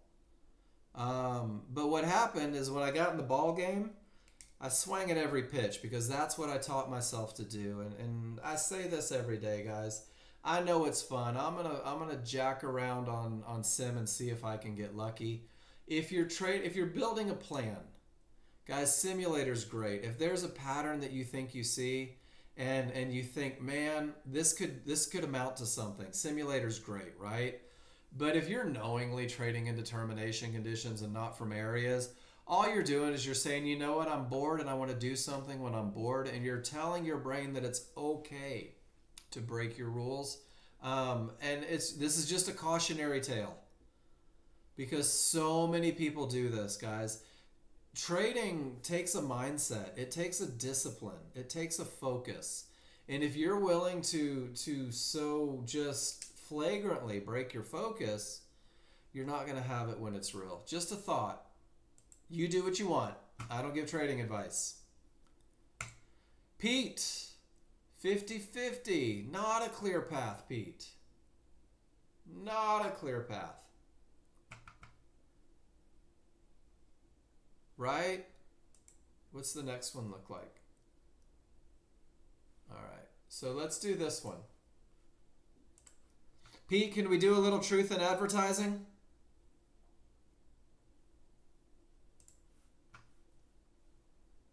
And Doug, it's hard. It takes a little bit, right? Because we get bored. This is why I encourage you guys to go take a break every now and then. All right, Pete. Okay. So the goal is that you study this long enough so that you never miss it. So there's quite a few things. So let's start with this one. You've got momentum. Beautiful. Love it. Awesome. Like all the words that go with great momentum, right? And then you've got to say, not a clear path, 50-50. And then Pete, it's not just because, oh, Pete has to know that the smalls are through and the large aren't, right? That's not why I want you guys to identify this as a 50-50. I want you to say to yourself, path not broken, right? Or path not clear. Area not broken. Never, ever, ever could this be high probability trend trade because rule 2 not met. Why am I doing that? I'll have to manage differently. I may have different entry criteria, right? So if you think it's a clear path, but it's not, you may manage it like you have a clear path. You may enter it like you have a clear path. So guys, this really becomes important, right? This really becomes important as you grow. Because if it's a 50-50, not coming from a good bottom is one strike against the probability of this trade working. If it's a 50-50 and these triggers are split and wide, it means that if you got in at this mid band floating in the middle of nowhere, the only safe place for your stop is where the market shouldn't go, which means on the potential to break, you've got an enormous amount of risk. Does that make sense? So guys, do what you want, take your trades. I'm okay with that, but longevity's got to be the goal, right? And it starts with a large chart. Once you know what you're getting into, it'll change your mindset. Guys, if I've got a high probability trend trade entry, wild freaking horses couldn't keep me out of the trade. But if it's 50-50, I go through this whole analysis process. Where's it coming from? What does my momentum look like? Have I had terminations? Is there some sort of divergence? Can I manage this maybe trade with the least amount of risk? And that's kind of where I'm going with this one. And then what happens is it does this, and you start saying to yourself, I freaking nailed it, and the market robbed me, and the market didn't give me what I wanted. But it's not a longevity approach. And that was the ES, right? No, and that's okay. And we have these conversations, and I'm such a stickler for language sometimes, because I think that what it does is the language that you use creates longevity in the market, because you become so rigid on where the advantages are that you don't take risks, because risks are for other things. All right, so let's see what we have here. Termination, odds favorable. This one was directly into resistance or directly into support. But if you were going to take a shot at it, without a doubt, no divergence, strong triggers, it just didn't get you, and then it absolutely flew down.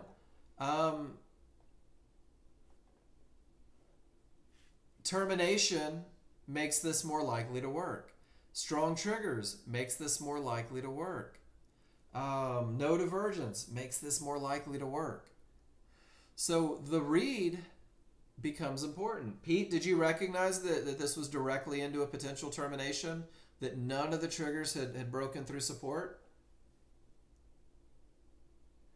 So once again, it changes the mindset, where you say, this isn't a clear path, but I've got this advantage, this advantage, this advantage, this advantage.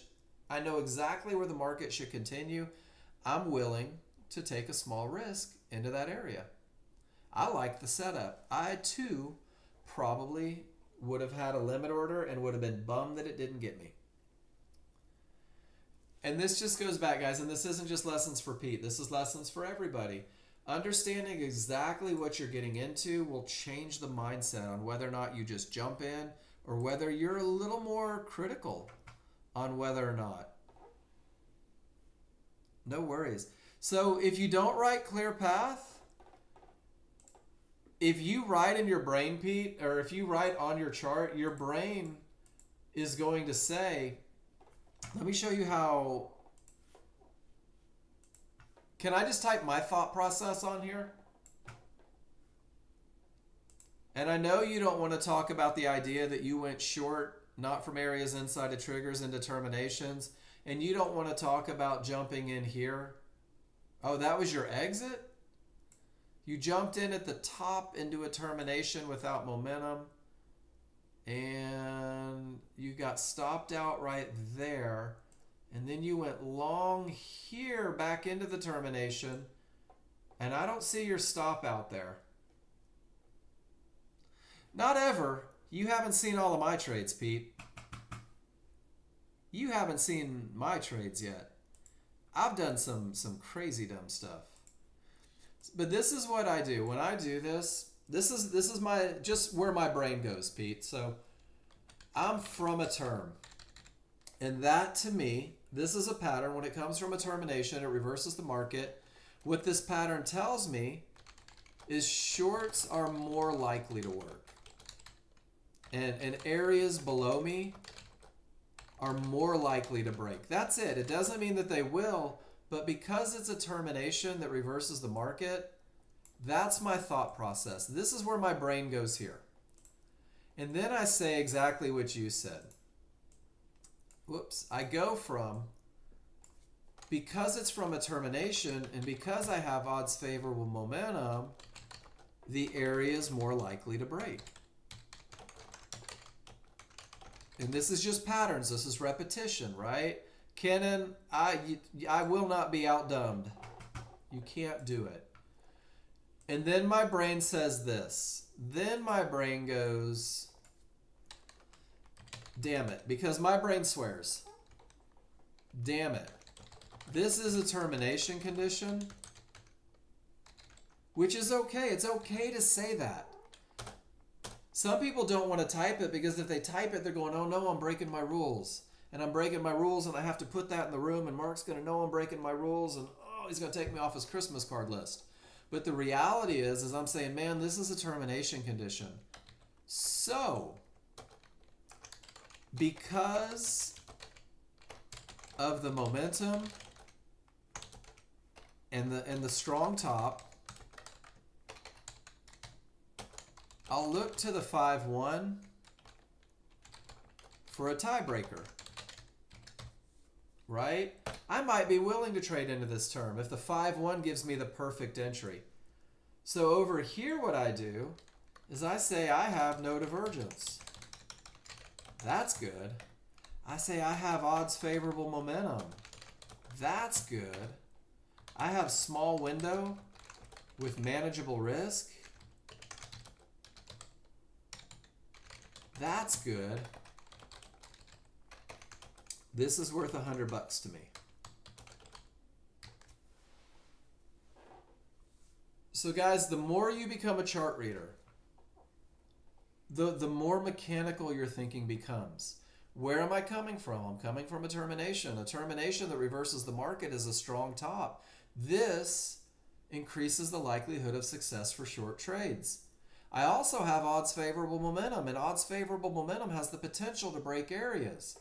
So if the termination that reversed the market says it's likely to break and the odds favorable says that it has the potential to break, oh, that fib says life isn't giving you what you want, Mark. Let's go and see if we can stack so many advantages that I'm willing to take a shot into this area. Does that make sense, Pete? I think that's probably exactly what you did, but I want to turn your chart into a lesson for everybody. I want everybody in the room to recognize that when you start thinking in terms of advantages, you're going to find so many more trades. Perfect. And if you annotate your chart to that effect, what happens, Pete, is you don't get suckered into taking a trade into a termination condition with divergence, not from a strong top, because you're establishing what it takes to get you to break this rule. Good stuff. Thank you for that. This is the stuff that's fun to me. Odds favorable, 50-50, divergence prints. Your triggers are still 32 flavors of wonky. Total noob, your triggers are untradeable. I don't trust those smalls at all. But what do I know without a doubt? Divergence can kill a 50-50 trade. Not knowing where my trigger line location is on the NASDAQ is an absolute killer, because I would never fight strong triggers directly into an area with divergence on a 50-50. Not on the NASDAQ. So, total noob, I need you to right click on your chart. I need you to come back, right click, and I want you to reload all historical data. And let's see if we can get you into the same area that it needs to be. And then I opened up my ES because I wanted to look, Pete, at what happened on this one at 724. I wanted to see if this 50-50 from the bad top or from the bad bottom.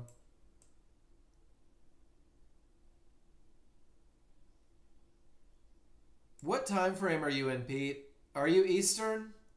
Mountain?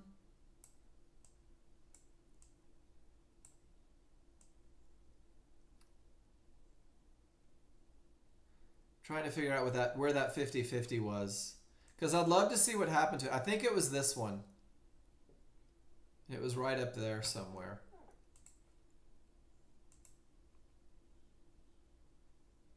Okay, so that wouldn't have been it. So 754 would be 1054. I'm not sure. I'm not going to try and find it. I'm just going to hurt myself. We're okay. So total noob. Got to get those charts looking right. But it is odds favorable. It is a 50-50.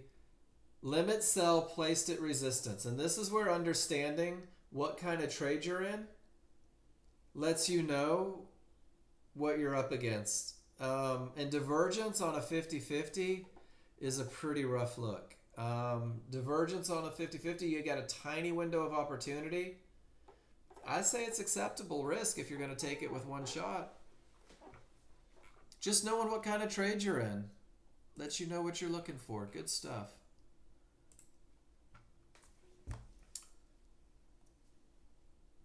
Paul, is that odds favorable?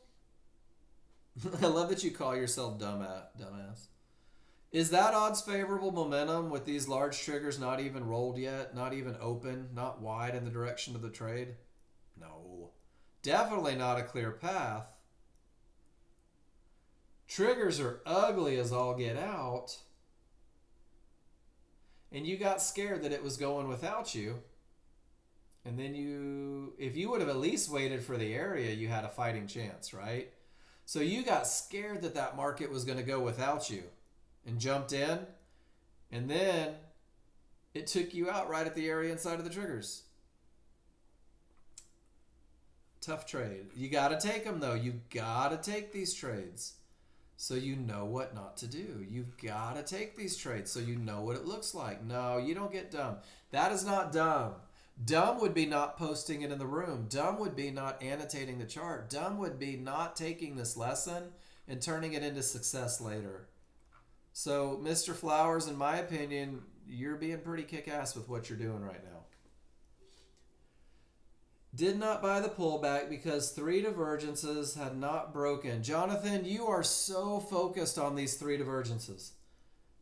3 divergences had not broken the resistance, even though I have momentum and trigs look good. Can you talk about the magenta fib? Not a fib. So let's talk about it, Jonathan. I love this picture. So this is a pivot. Market went up, market went down. Ladies and gentlemen, this is a pivot.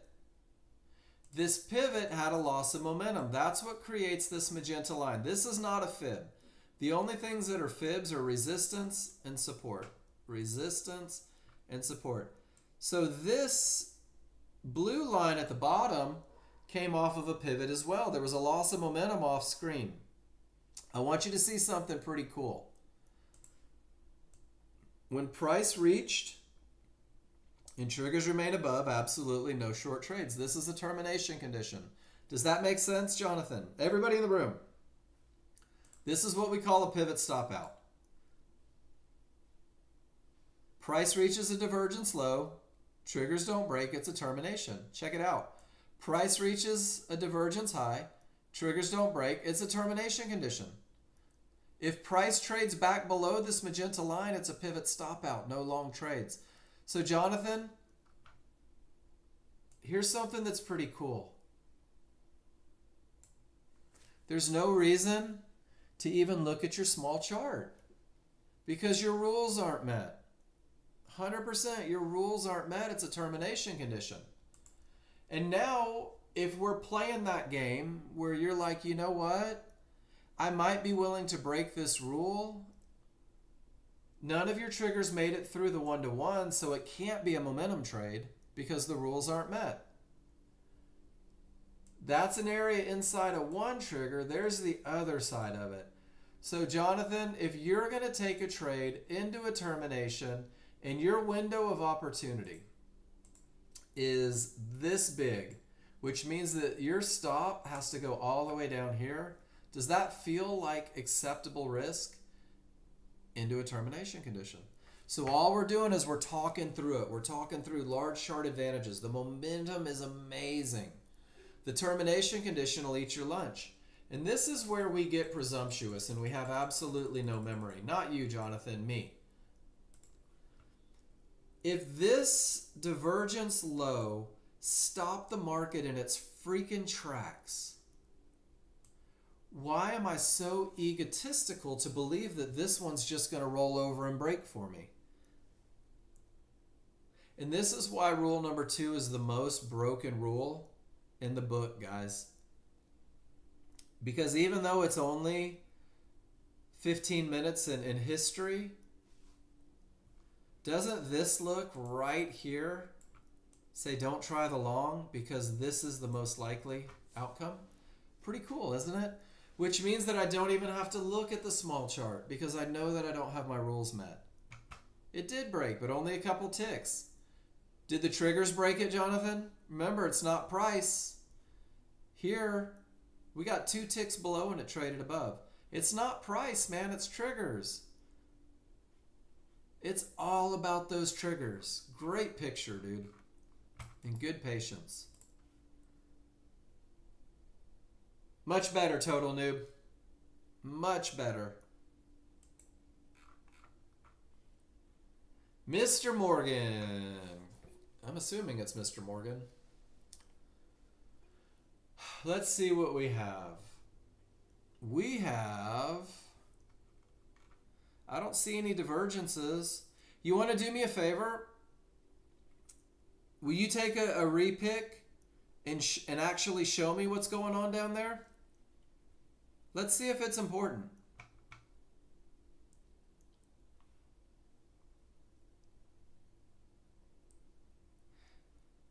I think it was a pivot stop out at the bottom, wasn't it?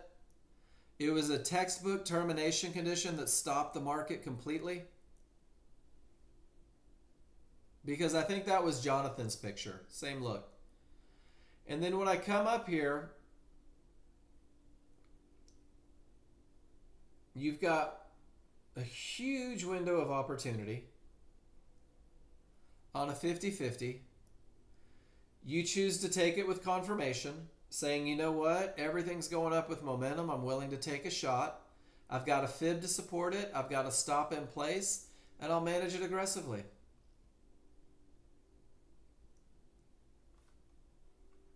I don't disagree. Yeah, so that was that pivot stop out, right? But Morgan, the only thing that I have to ask,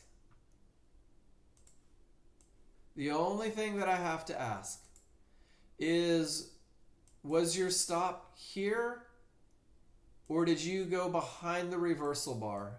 I'm guessing behind the reversal bar, right? So you knew it wasn't perfect. So you wait for confirmation, because what does confirmation do? Confirmation establishes your risk. You know exactly where it's at. And man, it missed you by a tick. One of the things that I do, Morgan, and you don't have to do what I do, I'll typically put my target 2 ticks below a fib. It's awesome when it hits it to the tick. It feels good when it hits it to the tick. But let me share a little something on where fibs come from. And this one lesson changed how I feel about where I put my stops, whether I put it on the line or whether I put it a couple ticks below. And this is the same reason that I put it a couple ticks above for my entries, right? For the long trade, why I'm a couple ticks above my areas. Because when you open your software, guys, your software measures every swing in the market. And let me show you what that looks like. Let me see if I can tighten this up to 10 days. I think that's about as far as it's going to let me do it. My software is measuring every up and down. My software is measuring every fluctuation, every bounce, every pivot, every move. And then from those measurements, it's also creating higher time frames and measuring every one of those, and it's creating lower time frames and measuring every one of those, and it's projecting forward and it's looking historically. And when my software is creating fibs, guys, it is thousands upon thousands of lines that the software sees. We don't ever see it. We have the benefit of pretty blue and red lines. And then what happens, can you guys not see it? Can you guys see my camera? It says that I'm streaming. It is all lines. Paul, this is what it looks like when your software is building fibs.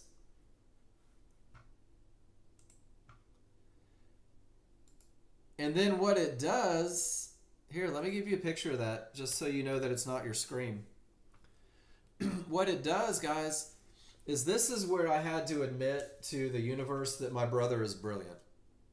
Your software, the algorithm that he wrote, begins to weigh them out. It begins to sort them. Which lines are the most important? Where's the highest concentration?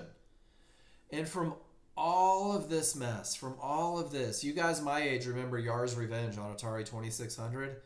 From all of this, these thousands upon thousands upon thousands of calculations that you guys don't have to do, the software creates Fibonacci resistance. The software creates Fibonacci support.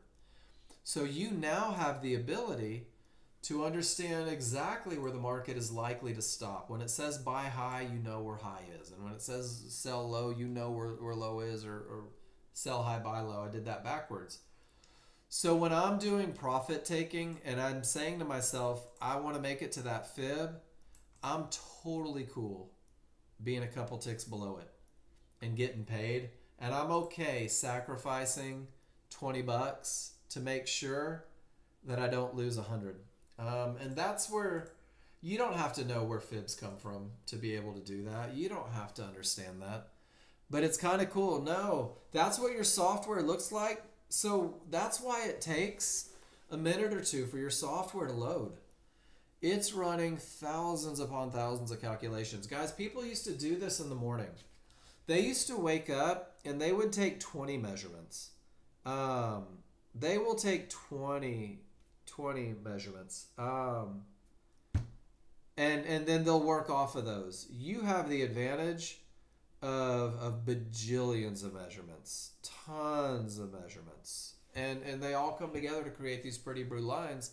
And then we just use momentum indicators to determine whether they're likely to hold or likely to break, whether they have the potential to break or whether they're already broken. And it's pretty cool because there you go. And that's it. Nope, that's not it. We're almost there. Ron's got one more. Ron sucks at leaving the way I suck at leaving. Odds favorable, back of the bar, clears the trouble, gets in, gets out. Ron's not a trend trader. Ron's a let me prove it to me kind of guy. Nice job, Ron. Go chase the chili dog for me. All right, guys, so we're at that point on Friday where you guys appear to be done posting pictures.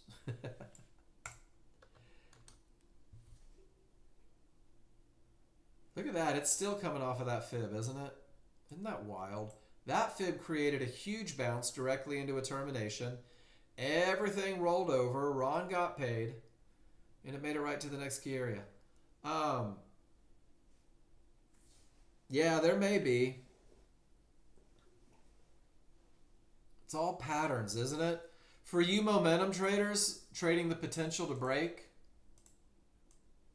you may recognize that look right there. It's not the best look on the large chart, but that's what the entry looks like over here when the large chart rules are met.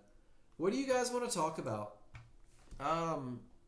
I've given you everything that I know. They're both fine, Jonathan. Here's the deal. If you have rules, it doesn't matter if it's crude or the S&P. It doesn't matter if it's Tesla or Apple. It doesn't matter if it's soybeans or feeder cattle. We built feeder cattle charts once in here and found high probability trend trades on it. We built soybean charts on here and we found high probability trend trades on it. It's just patterns. That's all it is. I want to talk about this for you guys that are still kind of new. For you guys that are frustrated that you don't have it down in 10 days. This is the experience curve, guys. You get your demo, you get excited, and it looks like fun. And you're like, man, this looks like a good time. And you're not really sure why, but you know that there's potential there. And then Mark starts talking about rules, and you're like, oh, this is hard. Beer.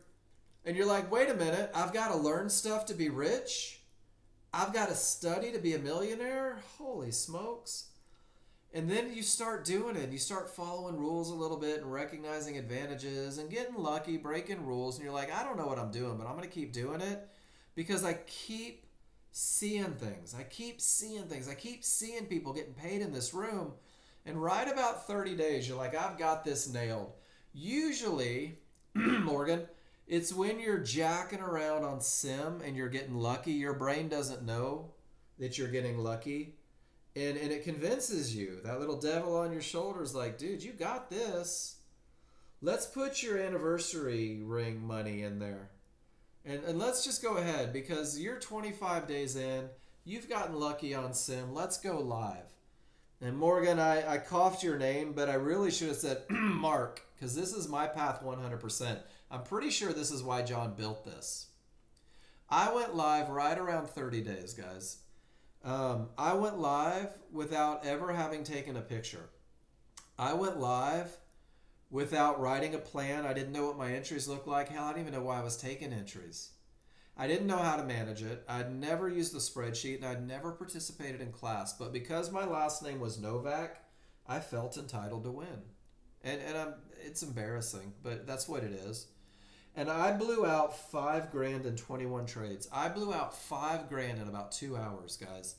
And I didn't have the $5,000 to lose at this point in my life. I'd just gotten out of spine surgery. I hadn't been working for 4 months. And I blew out. And I was angry and I was dejected and I was fearful and I almost quit. I almost told my brother, you know what? I'm going to let my back heal and I'm going back to the restaurant industry because that's where I'm comfortable.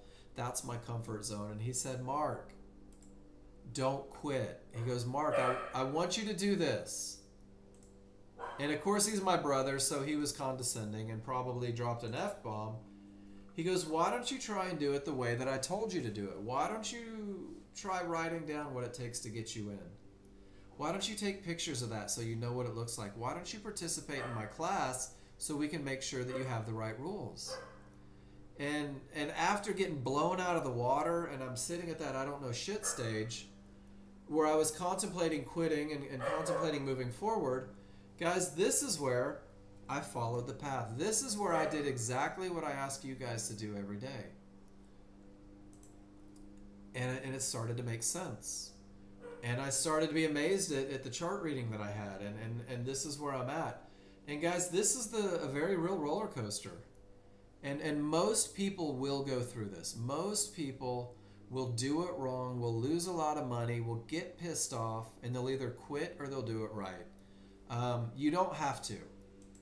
This class is designed to have you eliminate this whole section and get straight to this actually makes sense. And this is why I'm so into, please, learn some rules, recognize some advantages, guys. Don't do what I did. Potential to break, right? We're at that potential to break stage. So the class is designed 100% around my own personal failures. You're welcome. This is what I do for you.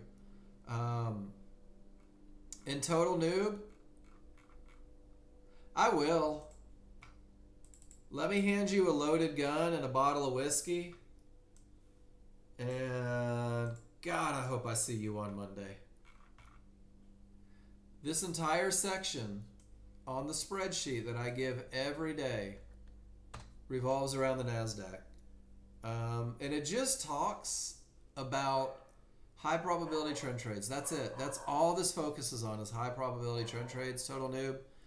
Jonathan, I get excited for the next week too. How wonderful to have a job that you get excited about showing up to work. And it can all be broken down into this, Total Noob. When the rules are met on the large chart, the rules have to be met 100% on the large chart. If you don't know your large chart rules, NASDAQ is definitely going to eat your lunch.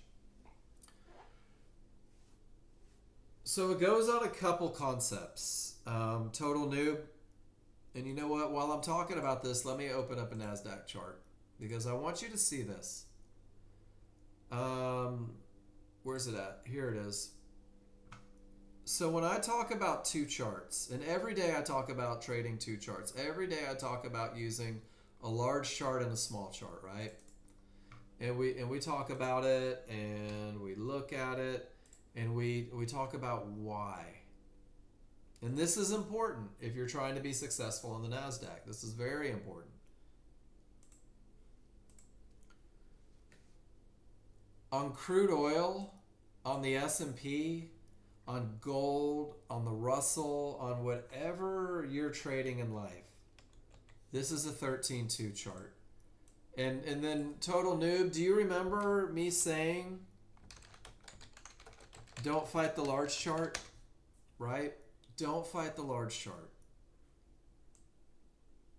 On crude oil, on the S&P, on all that stuff, this is a 5-1 because those markets behave. They're slow. They're smooth trending, right? So when you get to the NASDAQ, Total Noob, your small chart is a 13.2. Your small chart is a 13.2. Your small chart is the biggest chart from the other trades. Your large chart is a 34.5. If a 13.2 is the overall opinion of the market, the 34.5 is damn near the gospel truth of what they want to have happen. So when you're looking for NASDAQ trades, what is that? I don't even know. So when you're looking for NASDAQ trades, this is a 13.2, brother. And on a 13.2, just knowing what you know, on a 13.2, are you fighting those small triggers on a 13.2 to look for a long trade? You're not jumping in here, and you're not jumping in here, and you're not jumping in here. You're not going to fight that immediate momentum on the 13.2 because that's where people are getting paid to the downside. Does that make sense? You've got to understand that concept to be comfortable on the NASDAQ. So there's two types of entries on the NASDAQ. When the rules are met on the large chart, if I'm looking for a high probability trend trade, total noob, and my small triggers are less than a full bar away, if my small triggers are below my reversal bar marker, I'm not going to enter that trade. I'm not going to fight that immediate momentum because it's a big freaking chart. I have to wait for a close on the correct side. If price pulls back to my area inside of favorable large triggers and the small triggers are more than a full bar away, I'll enter at the area because it gives me time to manage as it snaps back to those triggers. This is the greatest lesson that I can give anybody on trading the NASDAQ is don't fight the small triggers. And if you come through here, I'm going to pull it off to the side so I don't have to keep going back. Small triggers win and they whip your butt. Never fight the smalls. The small trigger win. This one actually says, yep, the smalls again as it breaks through. So what's the opposite? When the smalls are a full bar away, I can get it at the area when the rules are met. When the smalls are a full bar away, I can get in at the area instead of waiting for the close on the other side. So what happened, total noob, just full transparency. I don't know what that is on my chart. Full transparency. When I'm looking for the NASDAQ and I hit this area right here, if my small triggers are above the reversal bar marker, I sit on my hands. Look what it did. It pushed up. Let's see if these small triggers behave as support. I mean, the rules aren't met on the large chart. But do you see how the market's bouncing off of it? These small triggers act as support an awful lot. So that's all that the spreadsheet is. The spreadsheet takes that lesson and visualizes it. Large chart rules have to be met.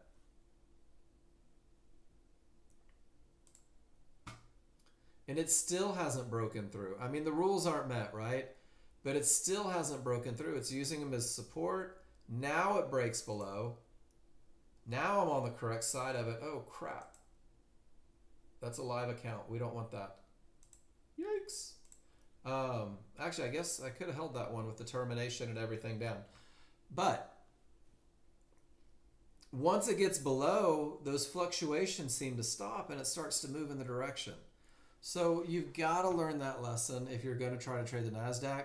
And the NASDAQ is so stinking fast. That's why we use a 34 and a 10.2 or 13.2. And if you can't make decisions about whether or not your rules are met inside of a couple seconds, the NASDAQ is an extremely difficult market to trade. What is that? I have no idea what that is. But it appears to be on my crude workspace. That's so weird. No, it's not. It's just a big white box on my screen. I don't have any idea what that is. That's so weird.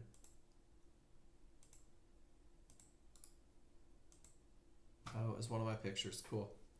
So there's kind of your good lesson there, Total Noob. That's a good start, something to think about. And if you go back and let's see if we can find an opportunity where maybe that kind of fell into place. Let's see what that one looked like. Oh, you're welcome. Guys, I'll answer any question I can because I want you guys to be able to do whatever it is you want to do. So check this one out. It reaches the midband and the large triggers are not a full bar away, and it continues down.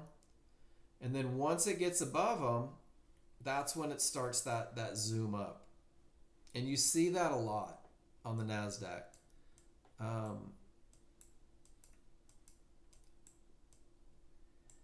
Here, I'm not sure what it is here. It pulls all the way back to the areas inside, and the small triggers are a full bar away. And look, it closes the gap and heads down. It's pretty awesome how often this happens. But this is just a pattern. That's all it is. Hits the midband right there inside of the triggers. The small triggers are a full bar away. I'm in at this area. If this decides to hold, I've got tons of reaction time.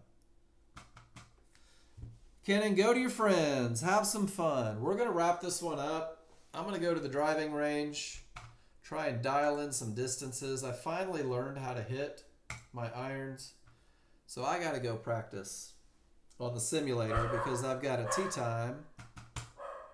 We still have time, guys, if there's something you want to talk about. I just wanted to open that up because I think it's easier to show it on the live chart. I think it's easier to show NASDAQ stuff on the NASDAQ chart. But Total Noob, go through that spreadsheet. Click on all those pictures. And see if it answers some questions that you have.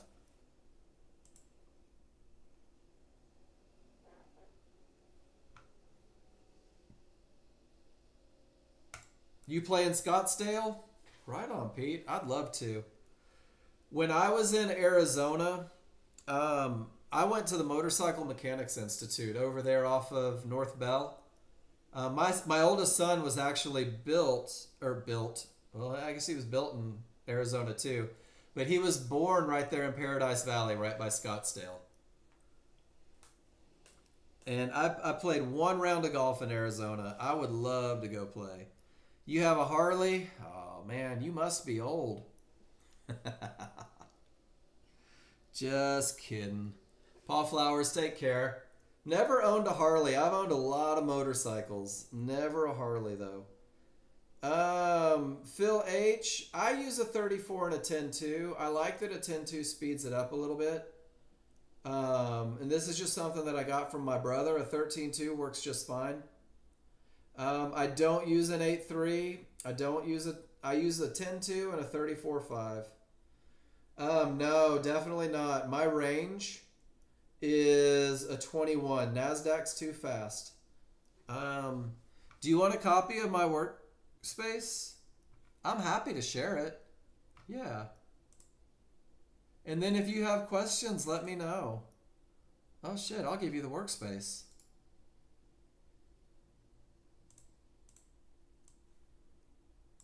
This is exactly what I run. I take trend trades and I'll take a momentum trade every now and then. That's it. Guys, I don't take much more than I teach here. But I look at a 34.5.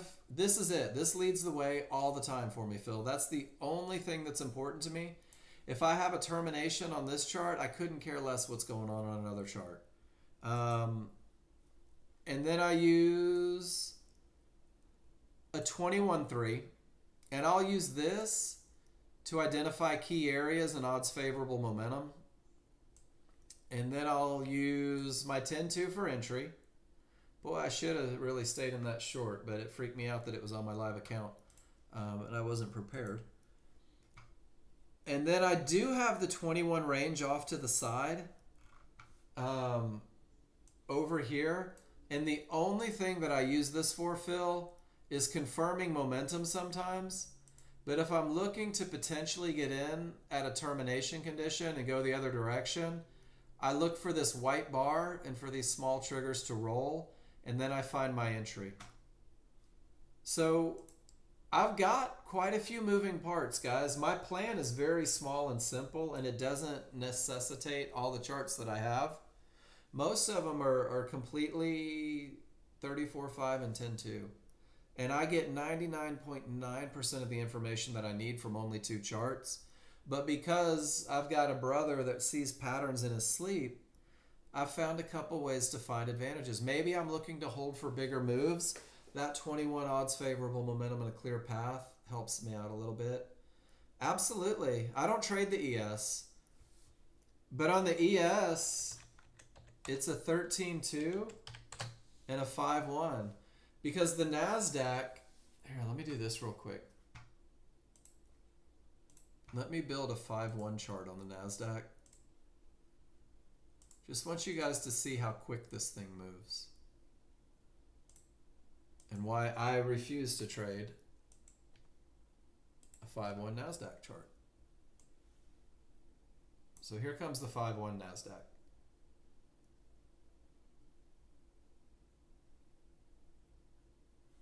It's crazy fast. And that's what a lot of people don't get. They see John Novak trading the NASDAQ. They see people in the other room trading the NASDAQ, but these are people that have been trading for years, guys.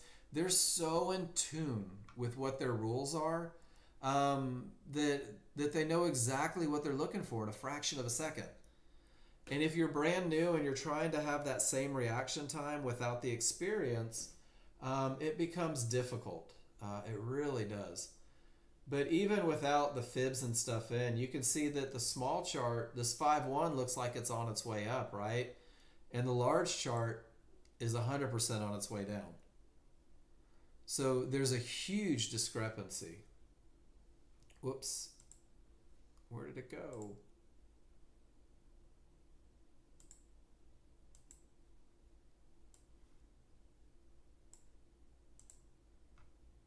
So this is that 5.1. And this is a pretty mellow time right around lunch. But this thing absolutely cranks. And you've got to make decisions fast. And look how the 5.1 doesn't show up areas inside, right? And split triggers. And it's just zooming all over the place. So most people can't keep up with it.